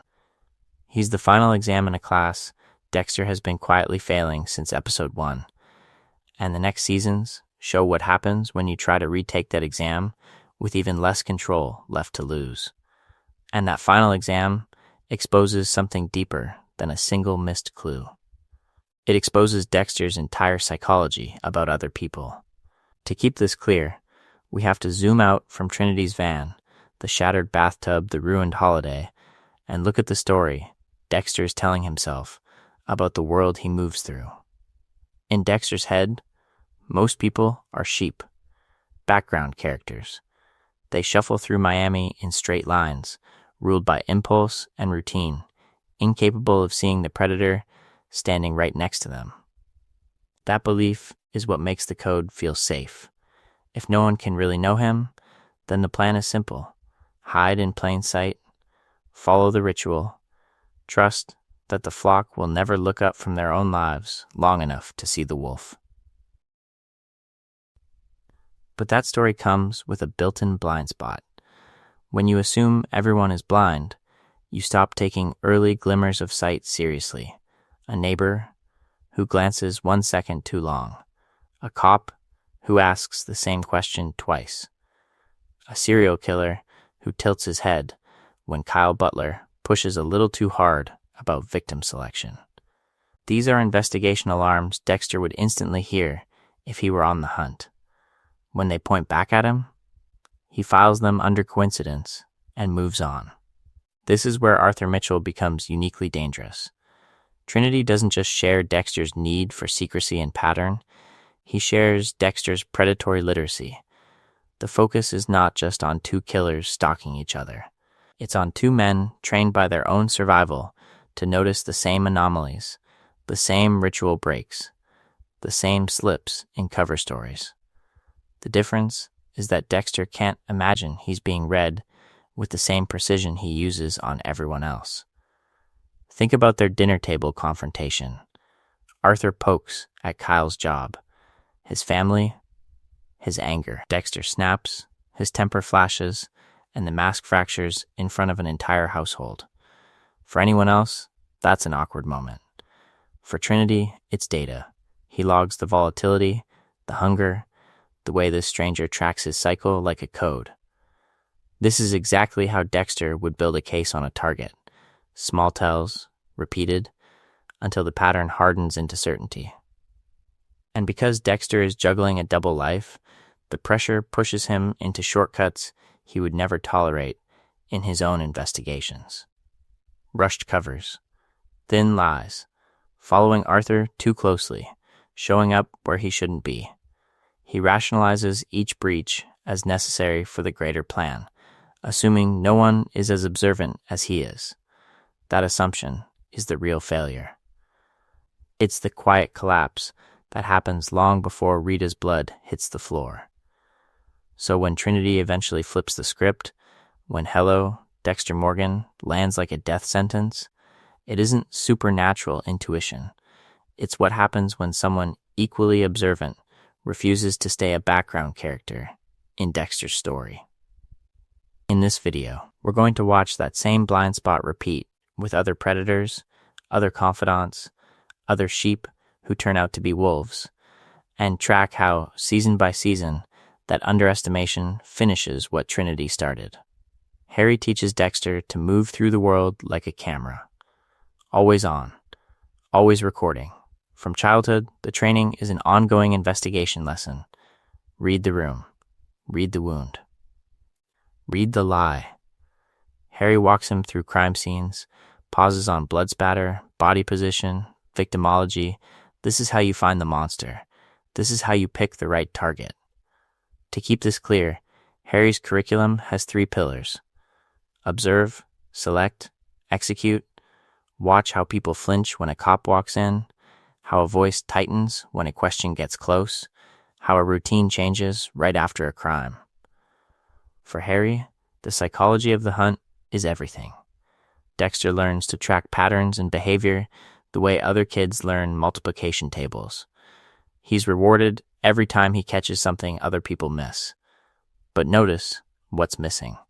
There's almost no emphasis on the idea that someone might be doing the same thing to him. Harry warns about police investigations, suspicious neighbors, the need for a normal family cover. The enemy is always external and institutional. IA, the FBI, a sharp detective like Dokes. The plan is to outthink systems, not survive other predators. Where's the lesson that another killer with his own code might be watching from the dark? In this video, we're going to keep returning to that gap. Harry builds in defensive paranoia for one category only: law enforcement and civilians. Don't leave traces. Don't talk too much. Don't get attached. It's risk management, not counterintelligence. The focus is not just on staying unseen, but on staying uninteresting. Blend into the crowd so the badge never looks twice. That works. For a while. Through Season 1, Season 2, even into Miguel Prado, Dexter's greatest threats are people who stumble into his orbit, not peers consciously hunting him.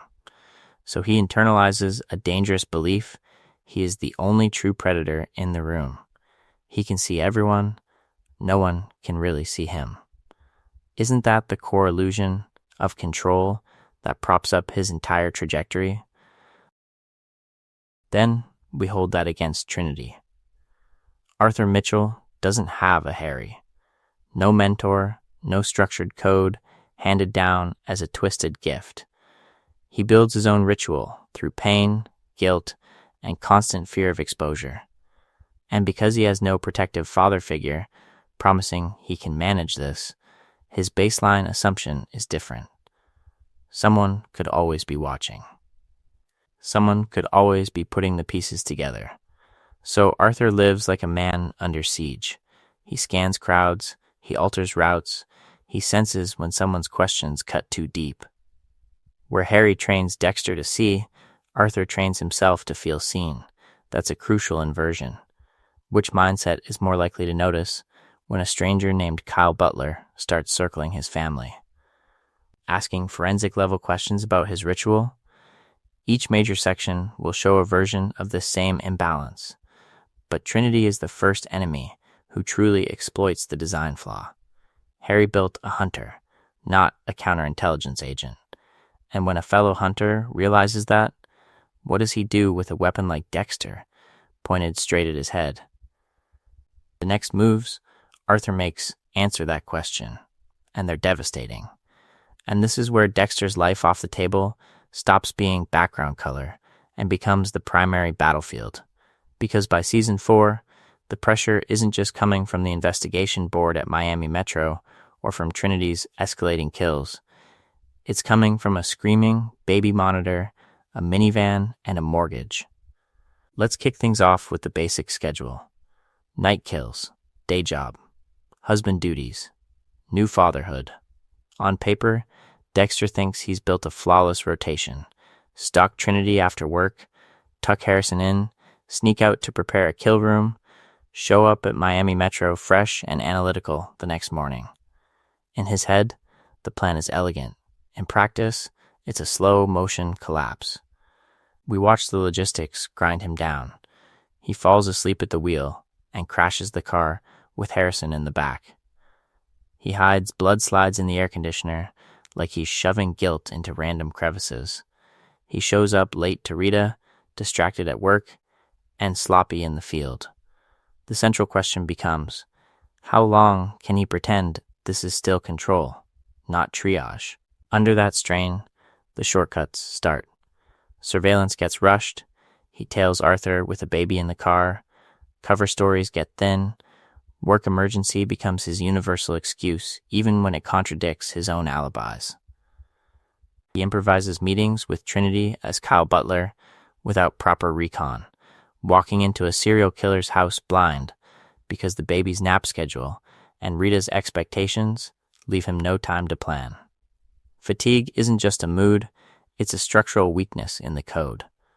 To keep this clear, Dexter's double life used to be a solo equation. Protect the secret, protect the self. Now there's a third variable. His attachment to Rita and Harrison creates a new category of risk, people he genuinely cannot lose.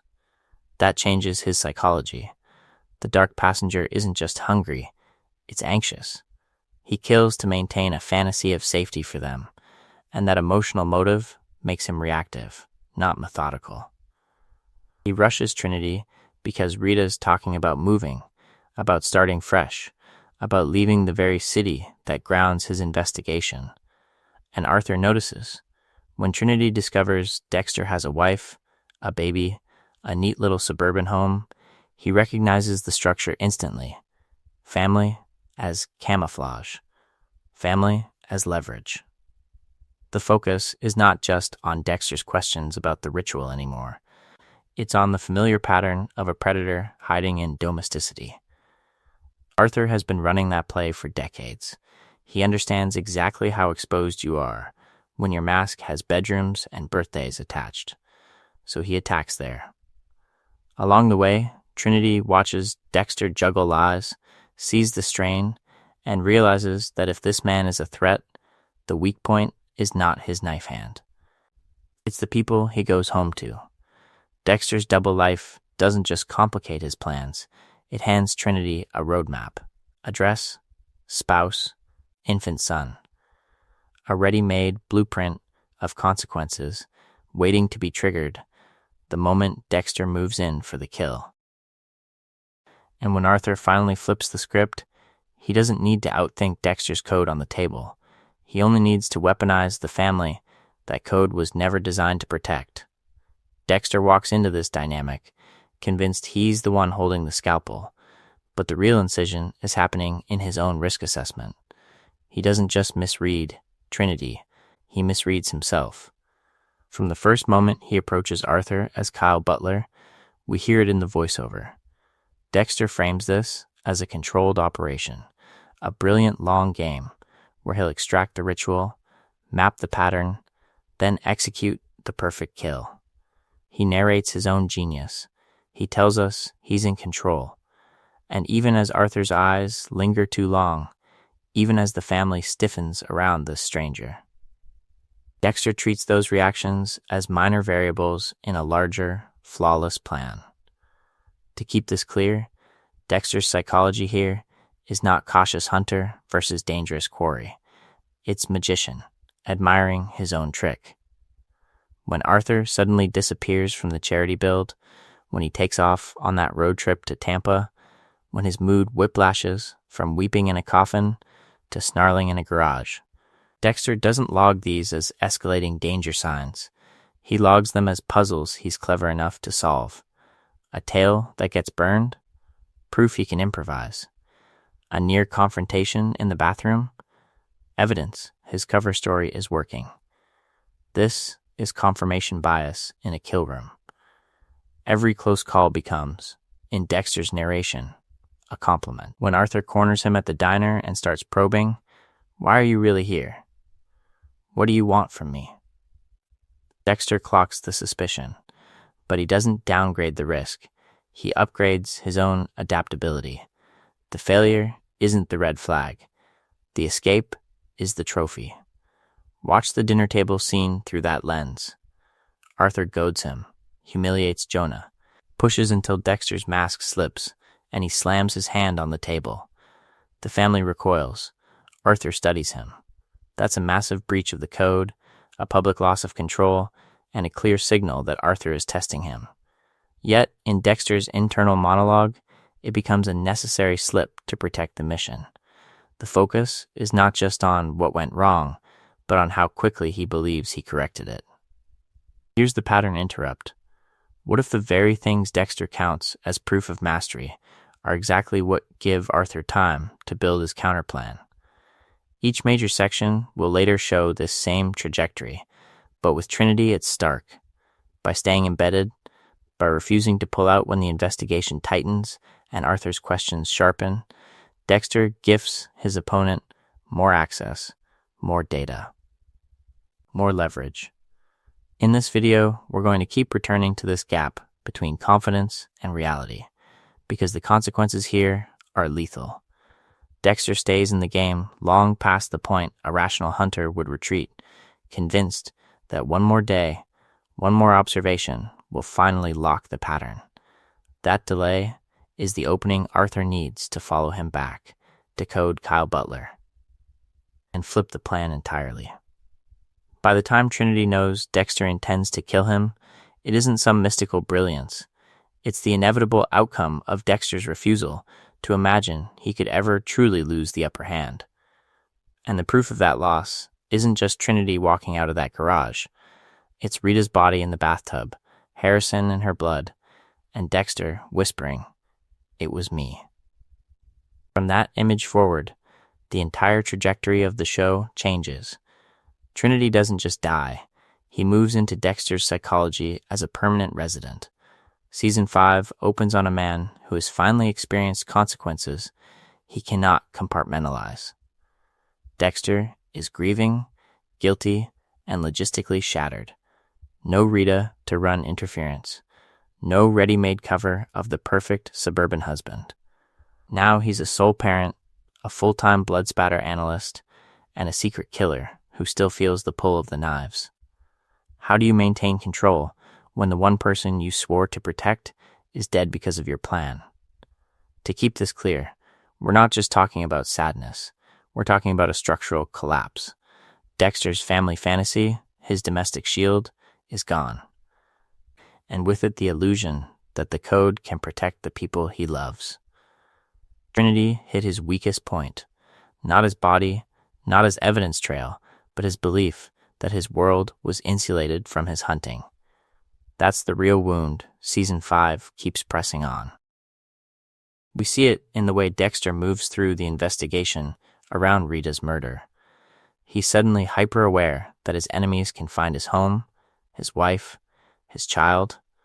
He sends Astor and Cody away, keeps Harrison under tighter watch, and starts calculating risk not just in terms of getting caught, but in terms of who might be standing next to him when the next monster strikes.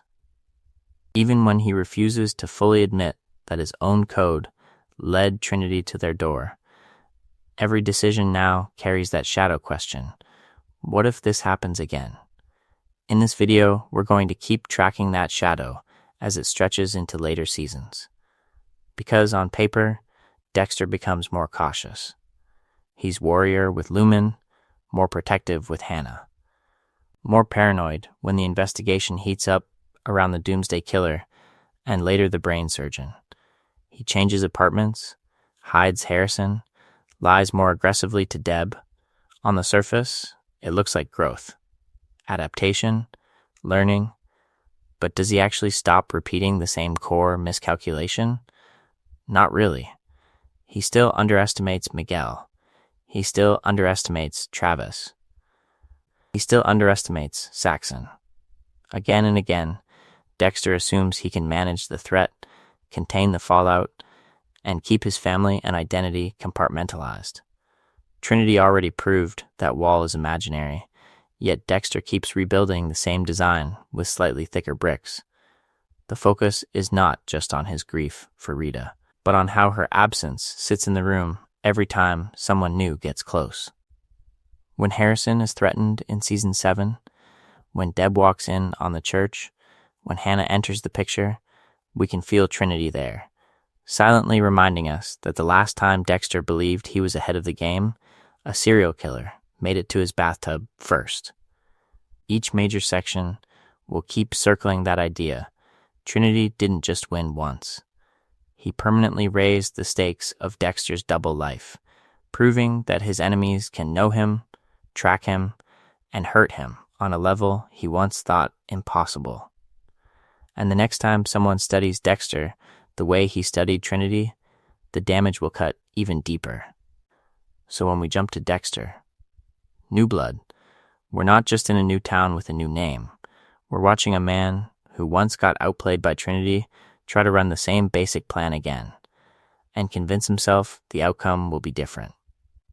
In Iron Lake, Dexter becomes Jim Lindsay, quiet shop clerk, isolated cabin, daily routines on frozen lakes instead of Miami marinas. No kill room, no blood slides, no active investigation. On paper, it looks like the perfect reset. A controlled, rural environment where the dark passenger is supposedly in permanent timeout. But under that snow, the same psychology is still pulsing. Dexter believes he can design a life, manage his urges, and keep everyone at a safe distance. To keep this clear, New Blood is structurally a return to the Trinity era, a manufactured persona, a strict personal code about when he's allowed to kill again, a small circle of people he thinks he's successfully deceiving. Back then, it was Rita, Deb, and the task force. Now it's Harrison, Angela, and the entire town that treats him like a quirky, harmless regular. In both seasons, Dexter underestimates how observant those people are and how much they can see long before he moves. We watch him repeat the same blind spots. He assumes Harrison won't notice the way violence excites him. He assumes Angela, even as a cop, won't connect missing men, suspicious patterns, and a boyfriend with a very specific skill set. He's still betting on their love, their trust, and their ignorance as part of the plan. Didn't Trinity already prove how fragile that is? Does Dexter seem more paranoid after Arthur? On the surface, yes, he lives off the grid, avoids killing for years, and keeps his routine obsessively tight. But the central question is whether that caution is real transformation or just a longer fuse on the same bomb. Once he breaks the no-killing streak with Matt Caldwell, the old confidence roars back almost instantly. He stages the scene, manipulates the search, and walks through Angela's questions with the familiar calm of a man who assumes he's the smartest person in the room.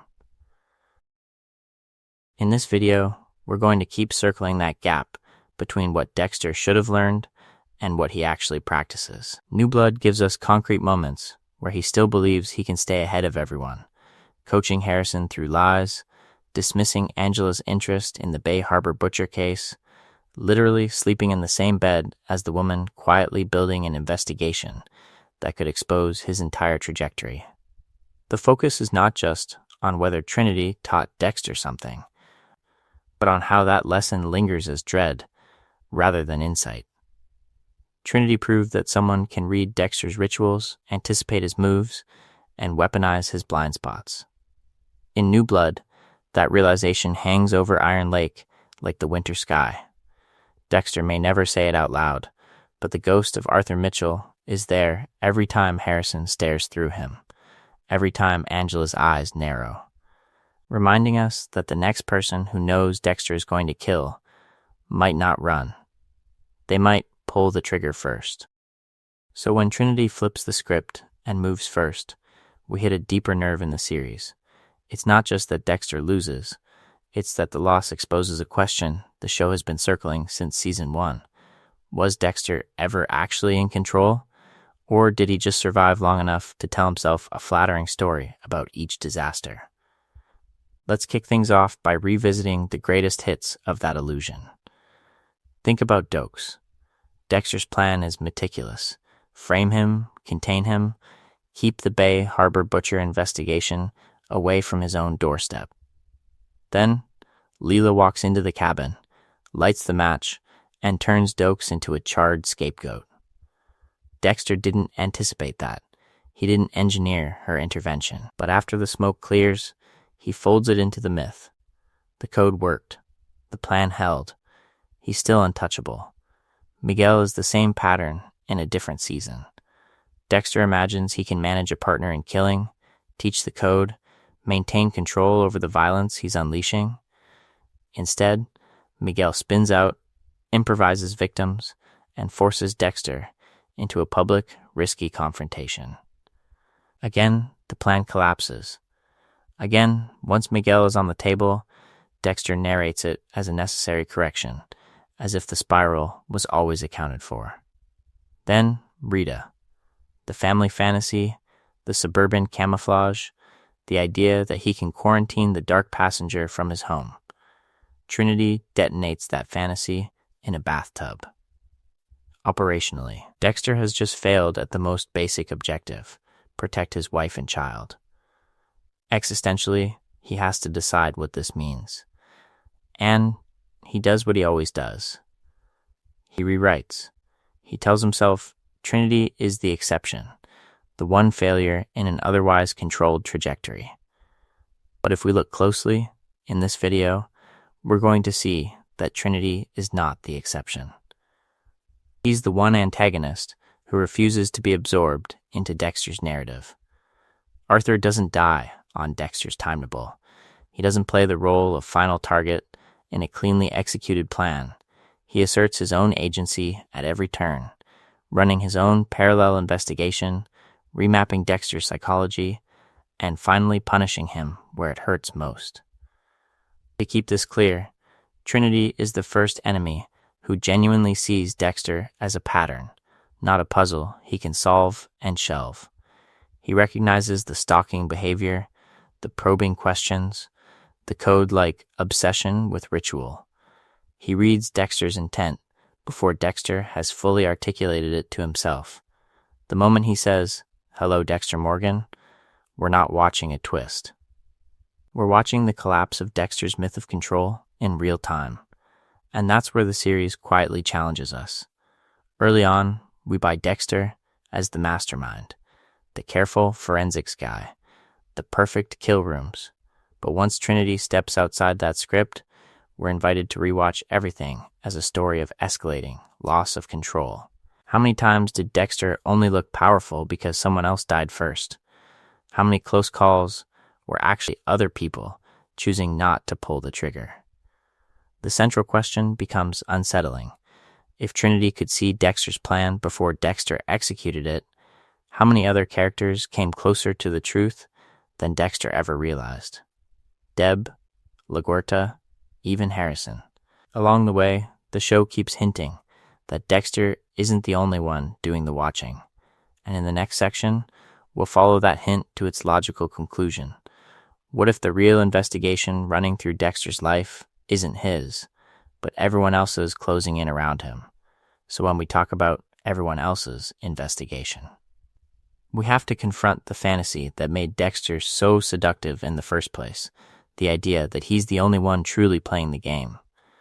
Early on, the show invites us into that illusion. We ride shotgun with the inner monologue, the blood spatter expertise, the meticulous kill rooms. Dexter isn't just a killer. He's framed as the lone genius killer, always 10 steps ahead. Stalk the target. Confirm the victims. Prepare the kill room. Leave no evidence. In Season 1, that rhythm feels airtight. Even when Brian outmaneuvers him emotionally, revealing their shared trauma and forcing Dexter to choose between brother and code, the narrative still lets Dexter reclaim control in the final act. He kills Brian. He keeps the secret from Deb. The central question appears to be whether his plan will hold, not whether he's fundamentally outmatched. But the cracks start early. Dokes doesn't use forensics. He uses instinct. He reads Dexter's psychology, not his blood slides, and almost blows the Bay Harbor butcher case wide open. Miguel flips the code into a political weapon, outmaneuvering Dexter socially, infiltrating his sacred process, and proving that the system Harry built can be co-opted by anyone with enough ambition and rage. Each major antagonist chips away at the myth of the solitary mastermind. Dexter isn't the only hunter. He's just the one we're listening to. And then we meet Arthur Mitchell. Let's kick things off by admitting this. Trinity is the first time the show gives us a killer who mirrors Dexter's methodical structure and then exceeds it. An older man with a decades-long ritual, a family facade, a pattern that has survived investigation after investigation. Dexter assumes he's found a case study, a specimen to dissect under the microscope of Harry's code. But Arthur is running his own experiment. Under the alias Kyle Butler, Dexter inserts himself into Arthur's life. To keep this clear, Every move Dexter makes to control the situation is also a tell. The fake name, the obsessive questions about the ritual, the way he follows Arthur, presses on the victim timeline, hovers at the edges of the Mitchell family dynamic. What normal blackmailer behaves like a profiler and a stalker rolled into one? Arthur tests him. At that dinner table, Trinity provokes Dexter until the mask slips, letting the violent temper surface in front of everyone. From that moment, Arthur stops seeing Kyle as a problem to pay off and starts seeing him as a predator with a code of his own. In this video, we're going to keep returning to that pivot. The instant Dexter believes he's tightening the net is the same instant Arthur starts tracing the lines back to him. Quietly, methodically, Trinity does what Dexter thinks only he can do. He investigates. He tracks the car. He finds the real name. He discovers Miami Metro, the proximity to the Trinity Task Force, the impossible coincidence of this man orbiting both his family and his crimes. By the time we hear "Hello, Dexter Morgan," Arthur has already concluded the obvious. This isn't chance. This is a hunter planning a kill. The focus is not just on Trinity's cruelty, but on his logic. No killer exists in a vacuum. Patterns intersect. Predators notice each other. The myth of Dexter as untouchable genius collapses the moment we accept that Arthur didn't magically intuit the danger. He followed behavior, motive, and consequence to their only reasonable endpoint. And if Arthur could do that from the outside, watching Dexter's moves for a single season, what does that say about everyone who's been watching him, consciously or not, for years? In the next section, we'll follow that question to the most devastating proof that Dexter was never really in control, the night Arthur turns Dexter's own code against him and makes Rita the final piece of Trinity's design. If we follow that thread, we hit a really useful reframe. Season 4 doesn't just play as a hunt, it plays as a duel. Two profilers, two investigations, running in parallel while only one of them realizes they're in a mutual surveillance spiral. So let's kick things off with a challenge. Rewatch the early Kyle Butler episodes, assuming Arthur is already suspicious. Not paranoid, not fully informed, but alert. A stranger inserts himself into his family with a flimsy backstory, an oddly intense gaze, and a fixation on Arthur's private rituals. From that angle, those quiet scenes at the Mitchell dinner table stop feeling like Dexter collecting data and start feeling like Arthur logging micro-reactions, cataloging every glance, every forced smile, every time Dexter's mask twitches when violence or control is mentioned.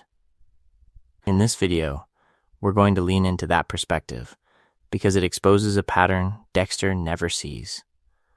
To keep this clear, the focus is not just on what Dexter is doing to Arthur, but on how often Dexter treats Arthur as a static subject under a microscope rather than an active observer building his own case file. In the car rides where Dexter thinks he's probing for the code behind Trinity's ritual, Arthur is watching how Kyle responds to talk of family, faith, and punishment. In the church, when Dexter studies Arthur at the pulpit, Arthur can feel those eyes on him and quietly tests how far this admirer is willing to follow. Look at the family vacation. On the surface, it's Dexter shadowing Trinity, tracking the cycle, tightening his plan. Under this reframe, every staged kindness from Arthur becomes a diagnostic tool. Who volunteers to help with the coffin? Who lingers at the construction site? Who asks just a little too precisely about timelines, victim types, and the emotional payoff of the kill? Arthur doesn't need forensic evidence. He's running a live psychological investigation. Once we watch it as profiler versus profiler, the tension spikes. Every friendly smile can be a trap. Every probing question from Arthur becomes a data-gathering exercise aimed back at Dexter. When Arthur needles Kyle at dinner until Dexter's temper flashes in front of the family, that's not random conflict. That's a stress test. Can this man be controlled? Is he a blackmailer, a cop, or something more dangerous? And when Dexter underestimates that awareness, we can feel the failure building in real time. Under this lens, Dexter Morgan stops reading as a sudden twist and lands as the inevitable conclusion of two parallel case files. Arthur has mapped Dexter's patterns, decoded his proximity to the task force, and inferred the trajectory of a hidden predator planning a righteous execution.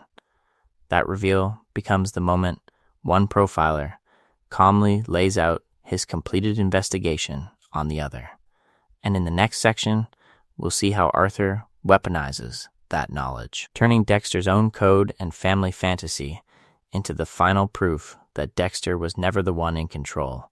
So if Arthur could reverse engineer Dexter's entire hunt from a handful of tells, we have to ask the central question: was that outcome inevitable, or did Dexter walk himself into it step by step? To keep this clear, we need to rewind and look at the exact places where a different choice doesn't just tweak the trajectory, it potentially erases Trinity's investigation before it ever starts. The first inflection point is obvious: Dexter approaching the Mitchells at all. Kyle Butler inserting himself into that family is not a necessity of the plan, it's an indulgence. He could have stayed the faceless shadow in the parking garage, confirmed the ritual from afar, and killed Arthur quickly in some anonymous motel. No shared coffee, no road trips, no Thanksgiving dinner with the monster's children watching. The second is speed. Once Dexter confirms the cycle and the pattern, Harry's code would dictate a clean, efficient kill. Instead, he lingers. He rides along on church builds, he follows Arthur out of state, he keeps pressing for details about the ritual. Every extra contact is another data point for Arthur to read.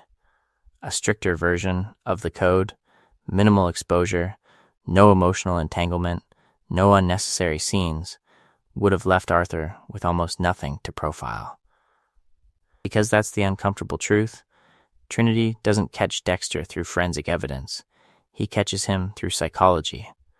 The more Dexter pushes into his life, the more Arthur can ask, why is this man so invested?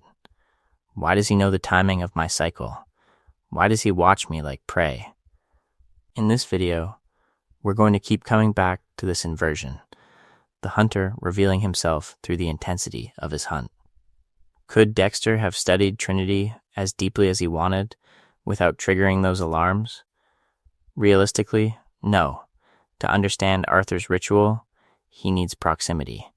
To map the full pattern, he needs time. To test whether Trinity is truly uncatchable, he needs to shadow him through multiple kills.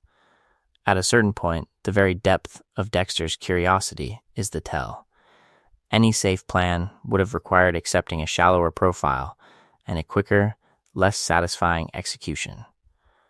And that's where the fantasy of control collapses.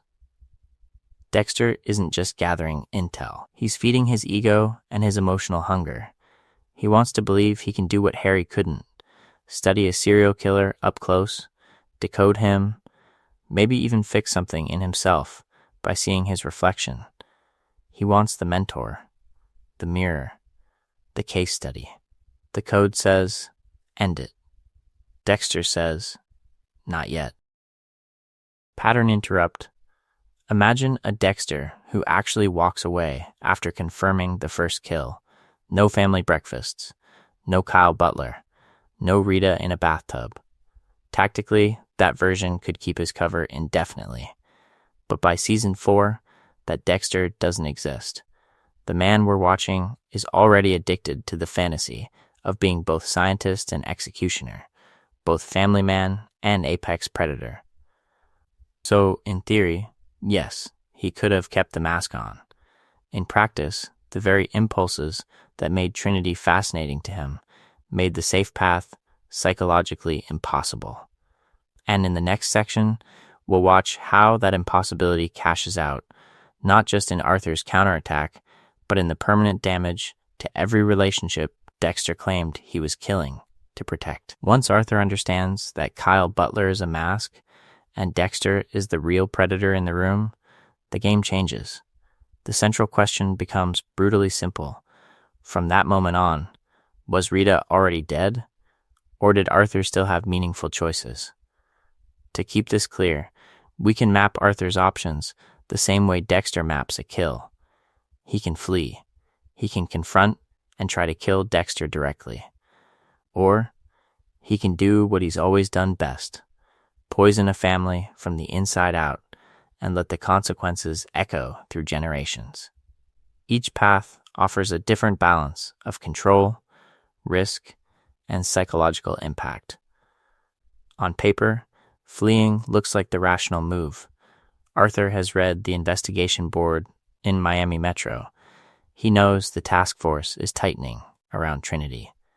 And now he's discovered that the quiet guy shadowing his life is actually a blood spatter analyst with a private code and a clear plan to put him on a table. Any normal killer would disappear. But Arthur is not normal. His ritual is a religion of dominance. Every season of his life has been structured around replaying his original trauma while insisting he's the one writing the narrative this time. Running would mean admitting that someone else dictated the terms, that Dexter saw him, studied him, and nearly ended his trajectory. For a man who needs to believe God is watching and approving, that is a spiritual collapse. So fleeing isn't just tactically unappealing, it's psychologically unbearable. What about killing Dexter outright? On the surface, that seems like the clean counter move. Remove the immediate threat, regain control. But from Arthur's vantage point, Dexter is a walking alarm system. He's embedded in law enforcement, surrounded by colleagues who already suspect Trinity is local, and visibly obsessed with the case. If Dexter vanishes or turns up dead, the investigation doesn't die with him, it explodes. A murdered cop-adjacent analyst triggers task forces, media, federal pressure. The net tightens, not loosens. Arthur's entire survival has depended on being invisible between cycles. A high-profile kill that points straight back to the Trinity case is exactly the kind of plan he would see as a guaranteed failure. So he looks for a third option. And this is where Rita becomes less a random victim and more the inevitable pressure point. Targeting Dexter's wife offers maximum psychological devastation with lower immediate risk. She is not law enforcement adjacent. She fits Arthur's established pattern of domestic victims. And crucially, killing her doesn't just hurt Dexter in the present, it manufactures the same generational damage Arthur has been recreating since his own childhood. In this video, we're going to keep coming back to that pattern.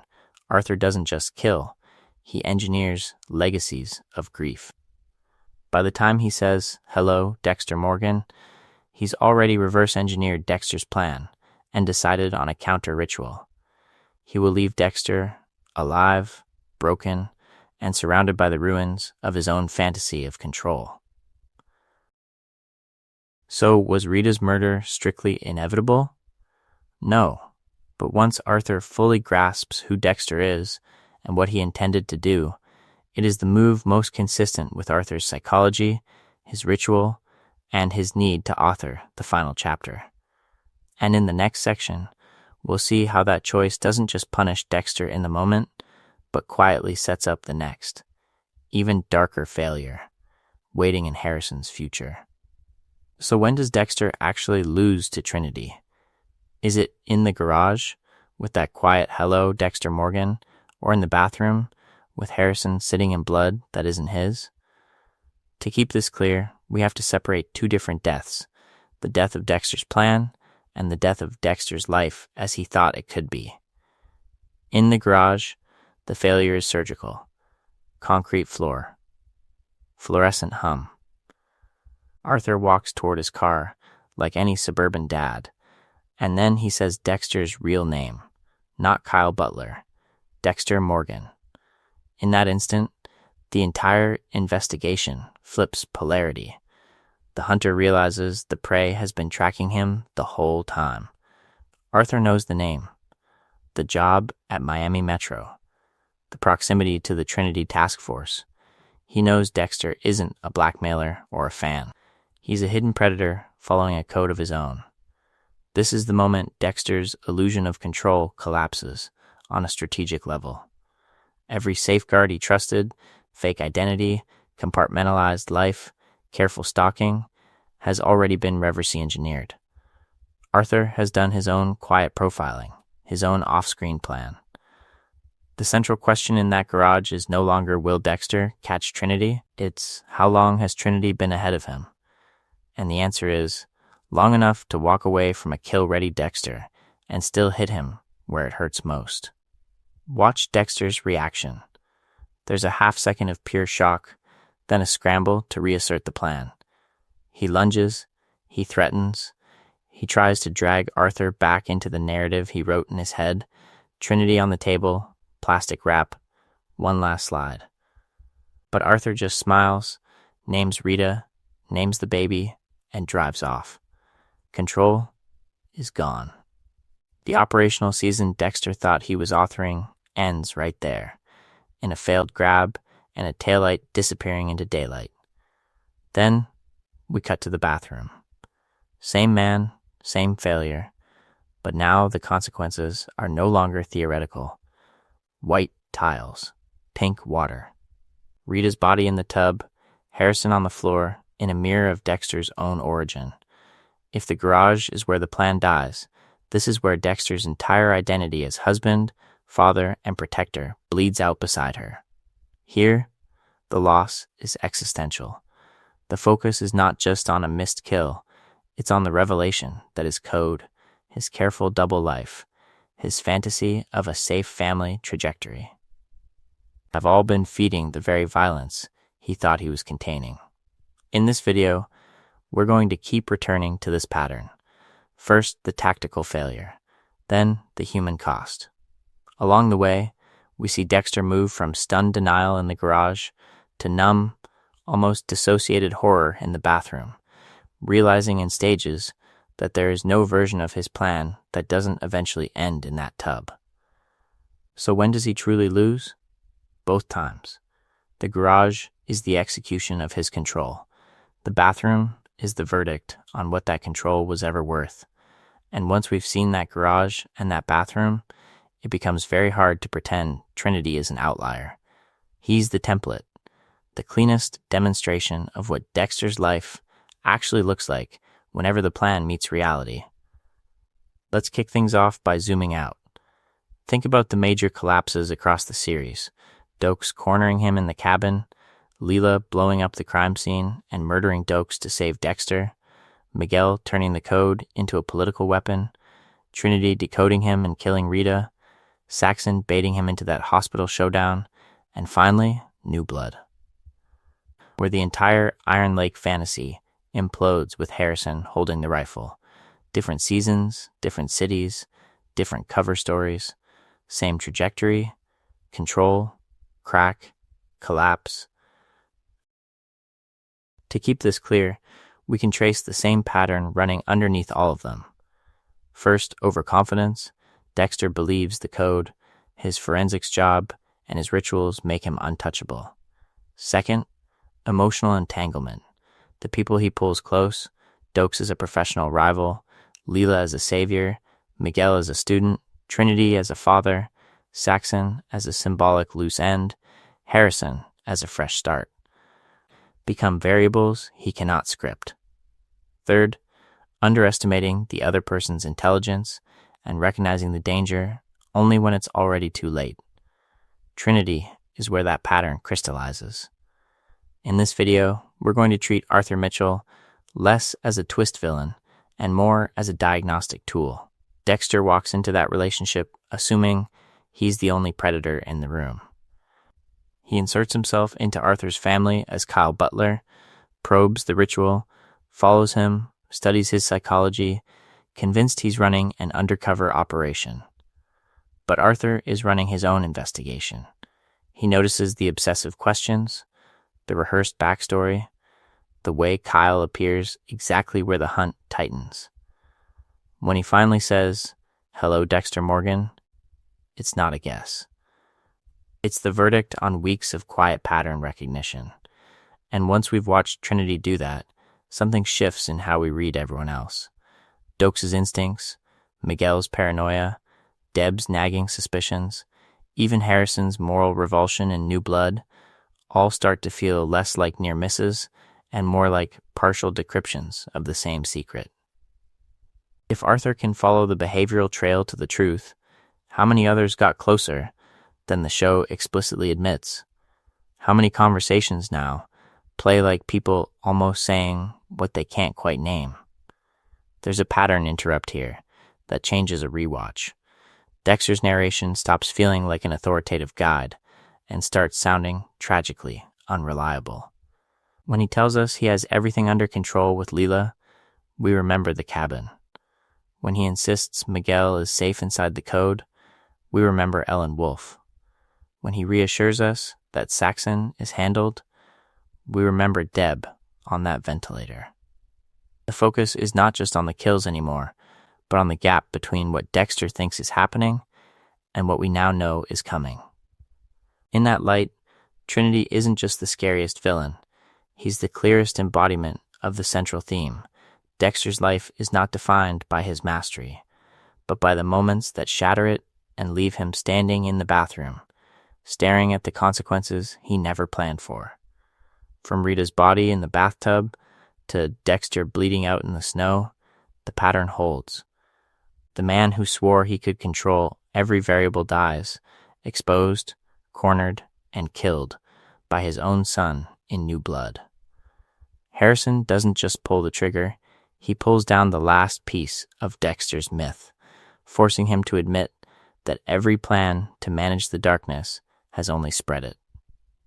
In that final season, Dexter thinks a new name, a remote town, and a carefully rationed kill schedule will keep him safe.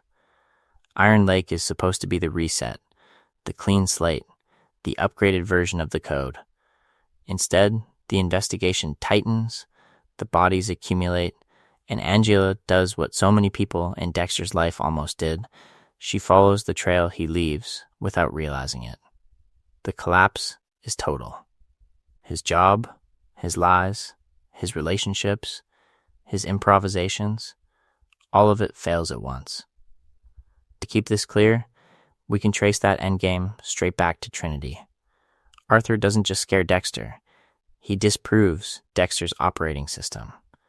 When Trinity reads Kyle Butler as a fake, when he clocks the obsessive questions about ritual and victims, when he tests Dexter at the dinner table and watches the mask slip, he's doing what Harrison and Angela will eventually do, treating Dexter not as a mastermind, but as a pattern of behavior that can be read, anticipated, and turned against him. Every major failure after that carries Trinity's fingerprint. Lumen, Hannah, Deb's death, the storm escape, Iron Lake. Each new phase is Dexter trying to run the same basic plan with minor tweaks. New city, new code interpretation, new justification. He keeps believing he can outthink the consequences of his own impulses. That one more adjustment will finally stabilize the double life. But if Arthur can see him coming before the knife is even raised, why would we expect the world to stay blind forever? The focus is not just on Trinity winning in Season 4. It's on Dexter failing to learn what that victory actually meant. He doesn't absorb the lesson that other predators have their own codes, their own psychology, their own capacity for investigation. He keeps underestimating everyone. Deb's moral line, Hannah's autonomy, Harrison's pain, Angela's competence. The trajectory is locked not because fate hates Dexter, but because Dexter refuses to update his model of how exposed he really is. In this video, we're going to keep coming back to that bathroom with Rita, because that's the hinge. Trinity proves that someone can decode Dexter's intent, flip his timing, and hit his most vulnerable point while he's congratulating himself on a successful takedown. New Blood simply extends that logic. Harrison does what Trinity did. He looks at Dexter's pattern and realizes the only way this story ends is with Dexter on the table. So when Arthur says, "Hello, Dexter Morgan," the series is quietly telling us how the finale must eventually sound. The only real question is, who gets to say it last? So let's take that "Hello, Dexter Morgan" and turn it into homework. If that line is the verdict, the investigation for us is, when did Arthur actually reach that conclusion? Not when the writers reveal it.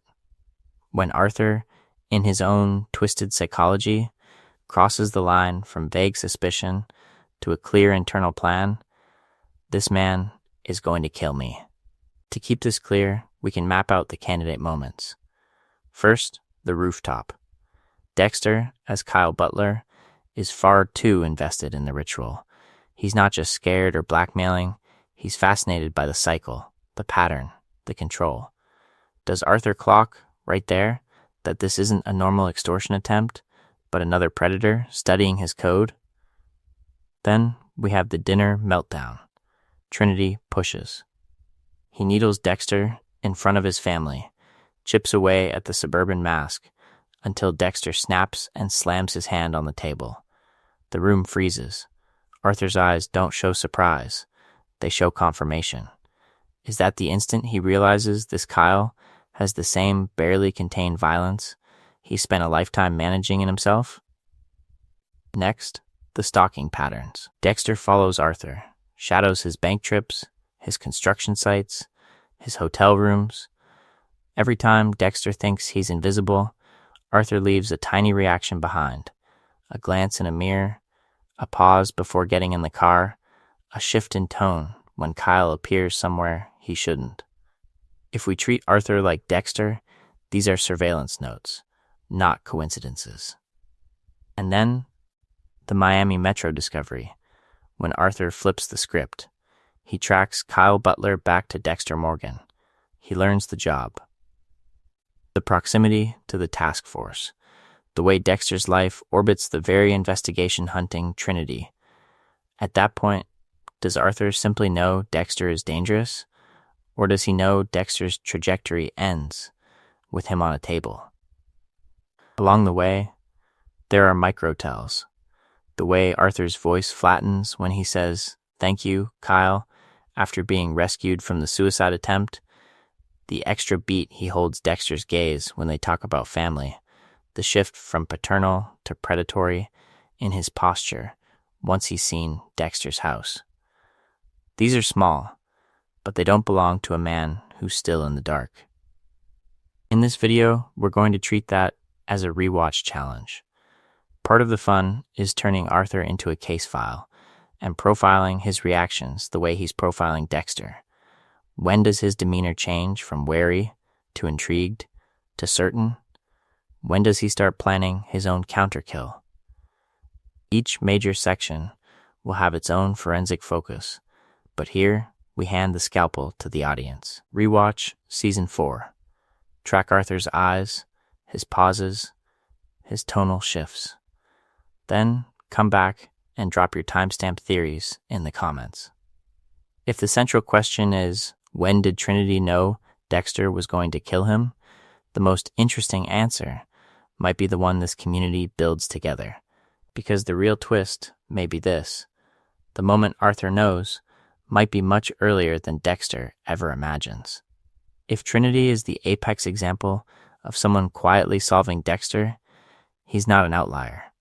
He's the culmination of a pattern. All through the series, people circle the truth like sharks in murky water, bumping against Dexter's mask without quite recognizing what they've hit. To keep this clear, we need to go back to the most overt near-solver, Sergeant James Dokes. From the first season, his entire psychology is a walking refutation of Dexter's illusion of control. Dokes doesn't need evidence, ritual patterns, or an investigation board covered in red string. He just looks at Dexter and feels the wrongness. the dead eyes at crime scenes, the way Dexter is too calm around mutilated bodies, the convenient expertise with blood. Dokes doesn't know the code, he doesn't know about the trophies, but he does know this man is dangerous, and he acts on that gut certainty. Stalking Dexter, confronting him in parking lots, catching him at the cabin with the dismembered body, Dokes gets closer than anyone in those early seasons. The failure isn't his intelligence. The failure is structural. Lila, the Bay Harbor Butcher narrative, and Miami Metro's hunger for a clean solution collapse around him, turning the only person who truly saw Dexter into a scapegoat corpse. Dexter walks away with a reinforced myth of invincibility. We walk away knowing someone already cracked the facade. They just died before they could name it. Deborah is the slower burn. Her trajectory is a long, painful negotiation between instinct and loyalty. She notices the late nights, the emotional distance, the way Dexter always seems adjacent to the worst cases. She feels the gap between the brother she loves and the man who keeps slipping out of reach. But every time a suspicion sparks, she smothers it with biography. He's my brother. Harry trusted him. This is just how Dexter is. The code doesn't just restrain Dexter, it weaponizes Deb's love as a blindfold. Along the way, there are flickers from the margins. Journalists like Christine Hill sniffing around the Bay Harbor Butcher story. Suspects who see the cold focus in Dexter's eyes during an interrogation and suddenly go quiet. Victims on his table who, in those final seconds, realize this isn't a cop losing control. It's a predator who has done this many times before. They glimpse the darkness, but lack the pattern, the history, the language to decode what they're seeing. And this is where Trinity stands apart. Arthur Mitchell brings something no one else has: shared predatory experience and the will to follow his suspicions all the way down. He recognizes the stalking behaviors, the probing questions about ritual, the way Kyle Butler hovers like a hunter testing territory. Where Dokes has instinct without context, and Deb has context without permission to see, Arthur has both. He can map Dexter's moves onto his own methods. In this video, we're going to keep coming back to that contrast. Trinity's arc forces us to retroactively upgrade almost everyone around Dexter. Dokes wasn't paranoid. He was early. Deb wasn't clueless. She was compromised. The minor characters weren't irrelevant. They were incomplete detectives in the wrong story. The central question stops being, how did no one see this? And becomes, how many almost solved cases did Dexter survive by accident? Because once we accept that, Dexter's control doesn't just look fragile, it looks imaginary. So when we circle back to Trinity, the illusion finally shatters. Dexter doesn't just lose control of a single investigation. He walks straight into a predator who can read him. The central question isn't, did Arthur somehow guess Dexter wanted to kill him? It's how did he build that conclusion, piece by piece, until, hello, Dexter Morgan was just the final confirmation. To keep this clear, we can track 3 overlapping trails: operational, relational, existential. Arthur isn't psychic. He's methodical. From the moment Kyle Butler appears, we watch him do what Dexter thinks only he can do: notice patterns, test weak spots, escalate. Operationally, Dexter's plan is flawed from the first contact. A fake name with no real backstory. A stranger inserting himself into a tightly controlled family system.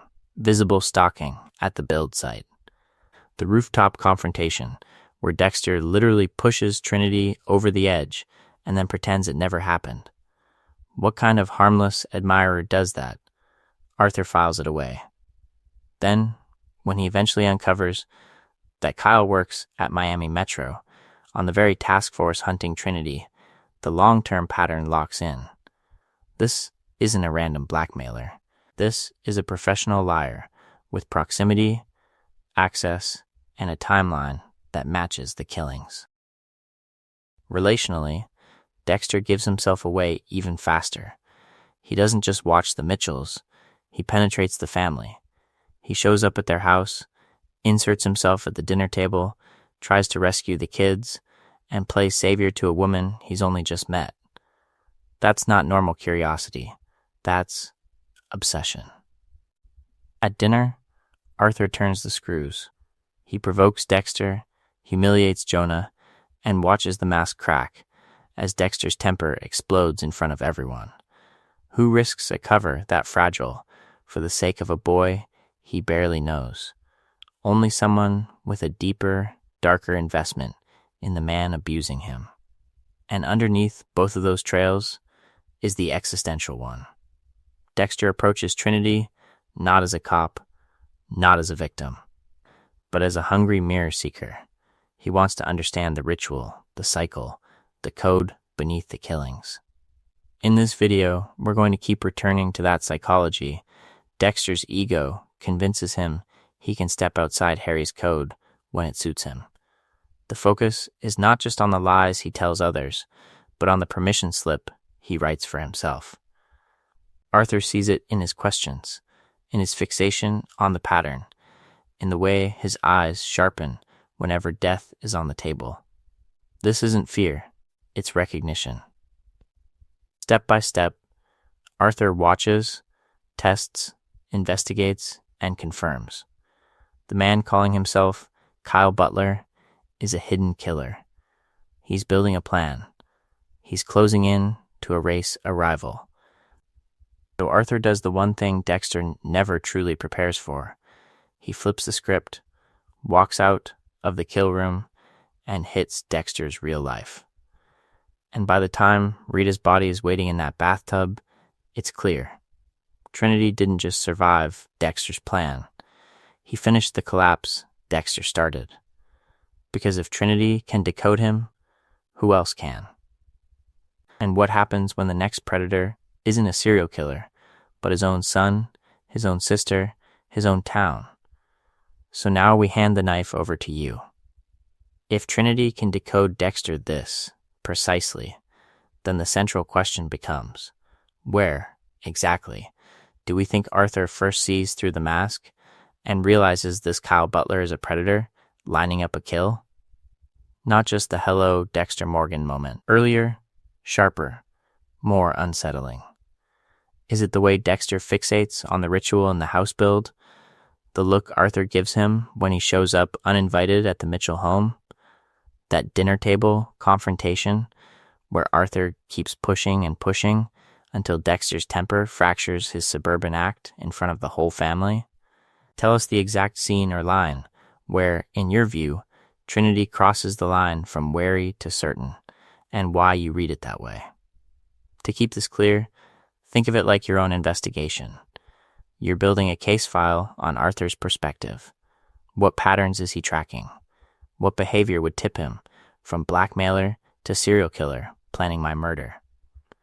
Along the way, notice which of Dexter's moves feel like obvious tells in hindsight. The insistence on alone time, the probing questions about the victims, the way he keeps circling Arthur's schedule like he's rehearsing a kill room.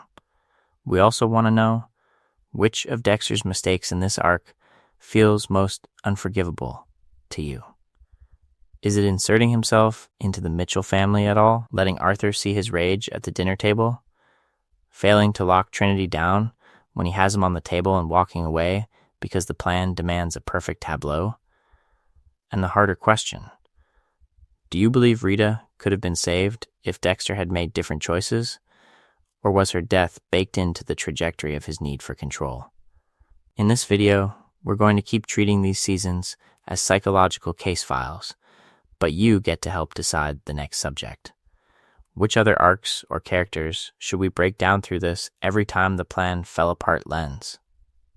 Brian and the ice truck investigation, Dokes and the blood slides, Miguel learning the code and then corrupting it, Lumen, Hannah, Harrison, New Blood. Who do you want on the table next, and which failure do you want dissected first? If you're feeling the pull already, this is your invitation to rewatch Season 4 as if you're Arthur, not Dexter. Start from the first Kyle Butler encounter and track every micro expression, every sideways glance, every time Arthur tests him. Pause on the dinner, on the garage, on the moment Arthur realizes Dexter works at Miami Metro and is on the Trinity task force. How different does the whole season feel when the focus is not just on Dexter's plan, but on Arthur quietly building his own case against the hunter stalking him?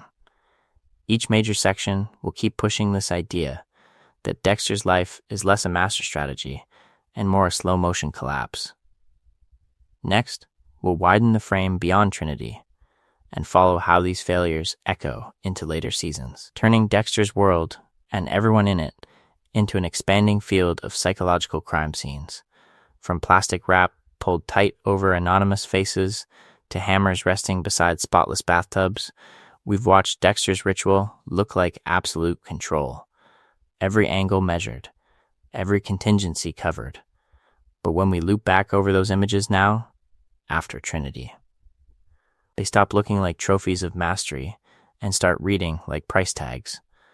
Every plan Dexter makes takes more than he thinks it will. More time, more blood, more collateral.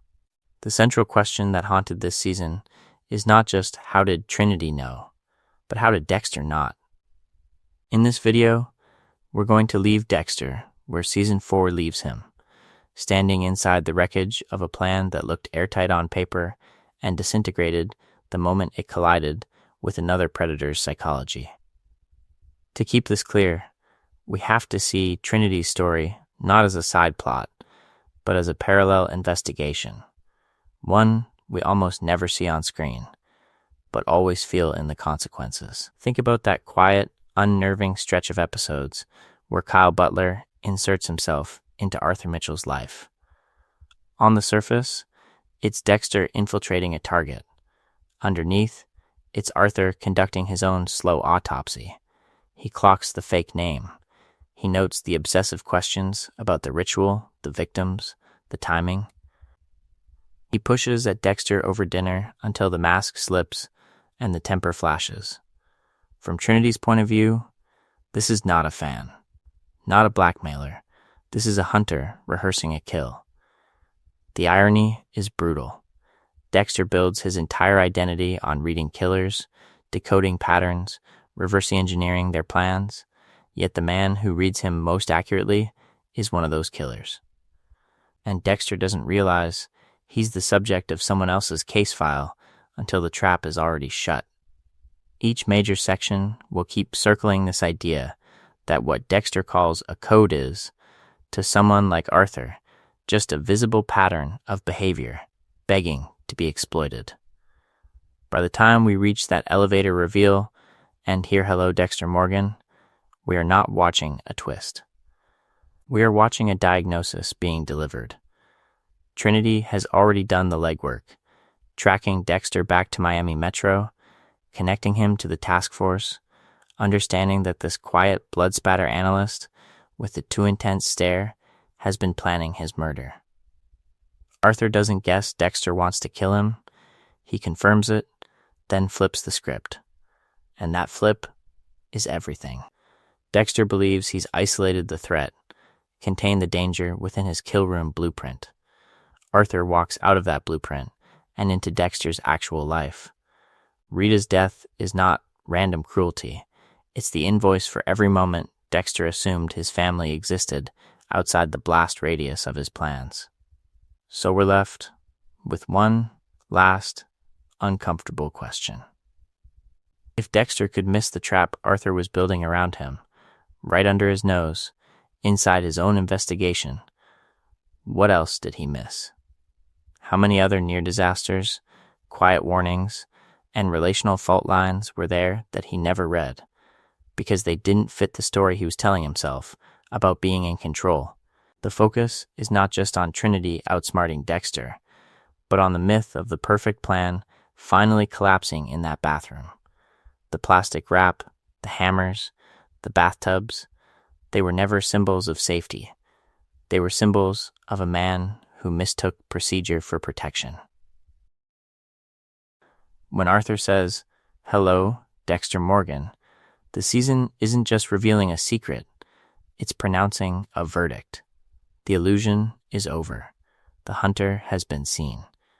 And from this point on, every time Dexter tells himself he's managing the darkness, we'll remember the one man who proved that belief was always fatally wrong. If this breakdown shifted how you see Dexter's control, stay with us as we keep tracing every failed plan across the series and what those failures say about the stories we build to survive ourselves.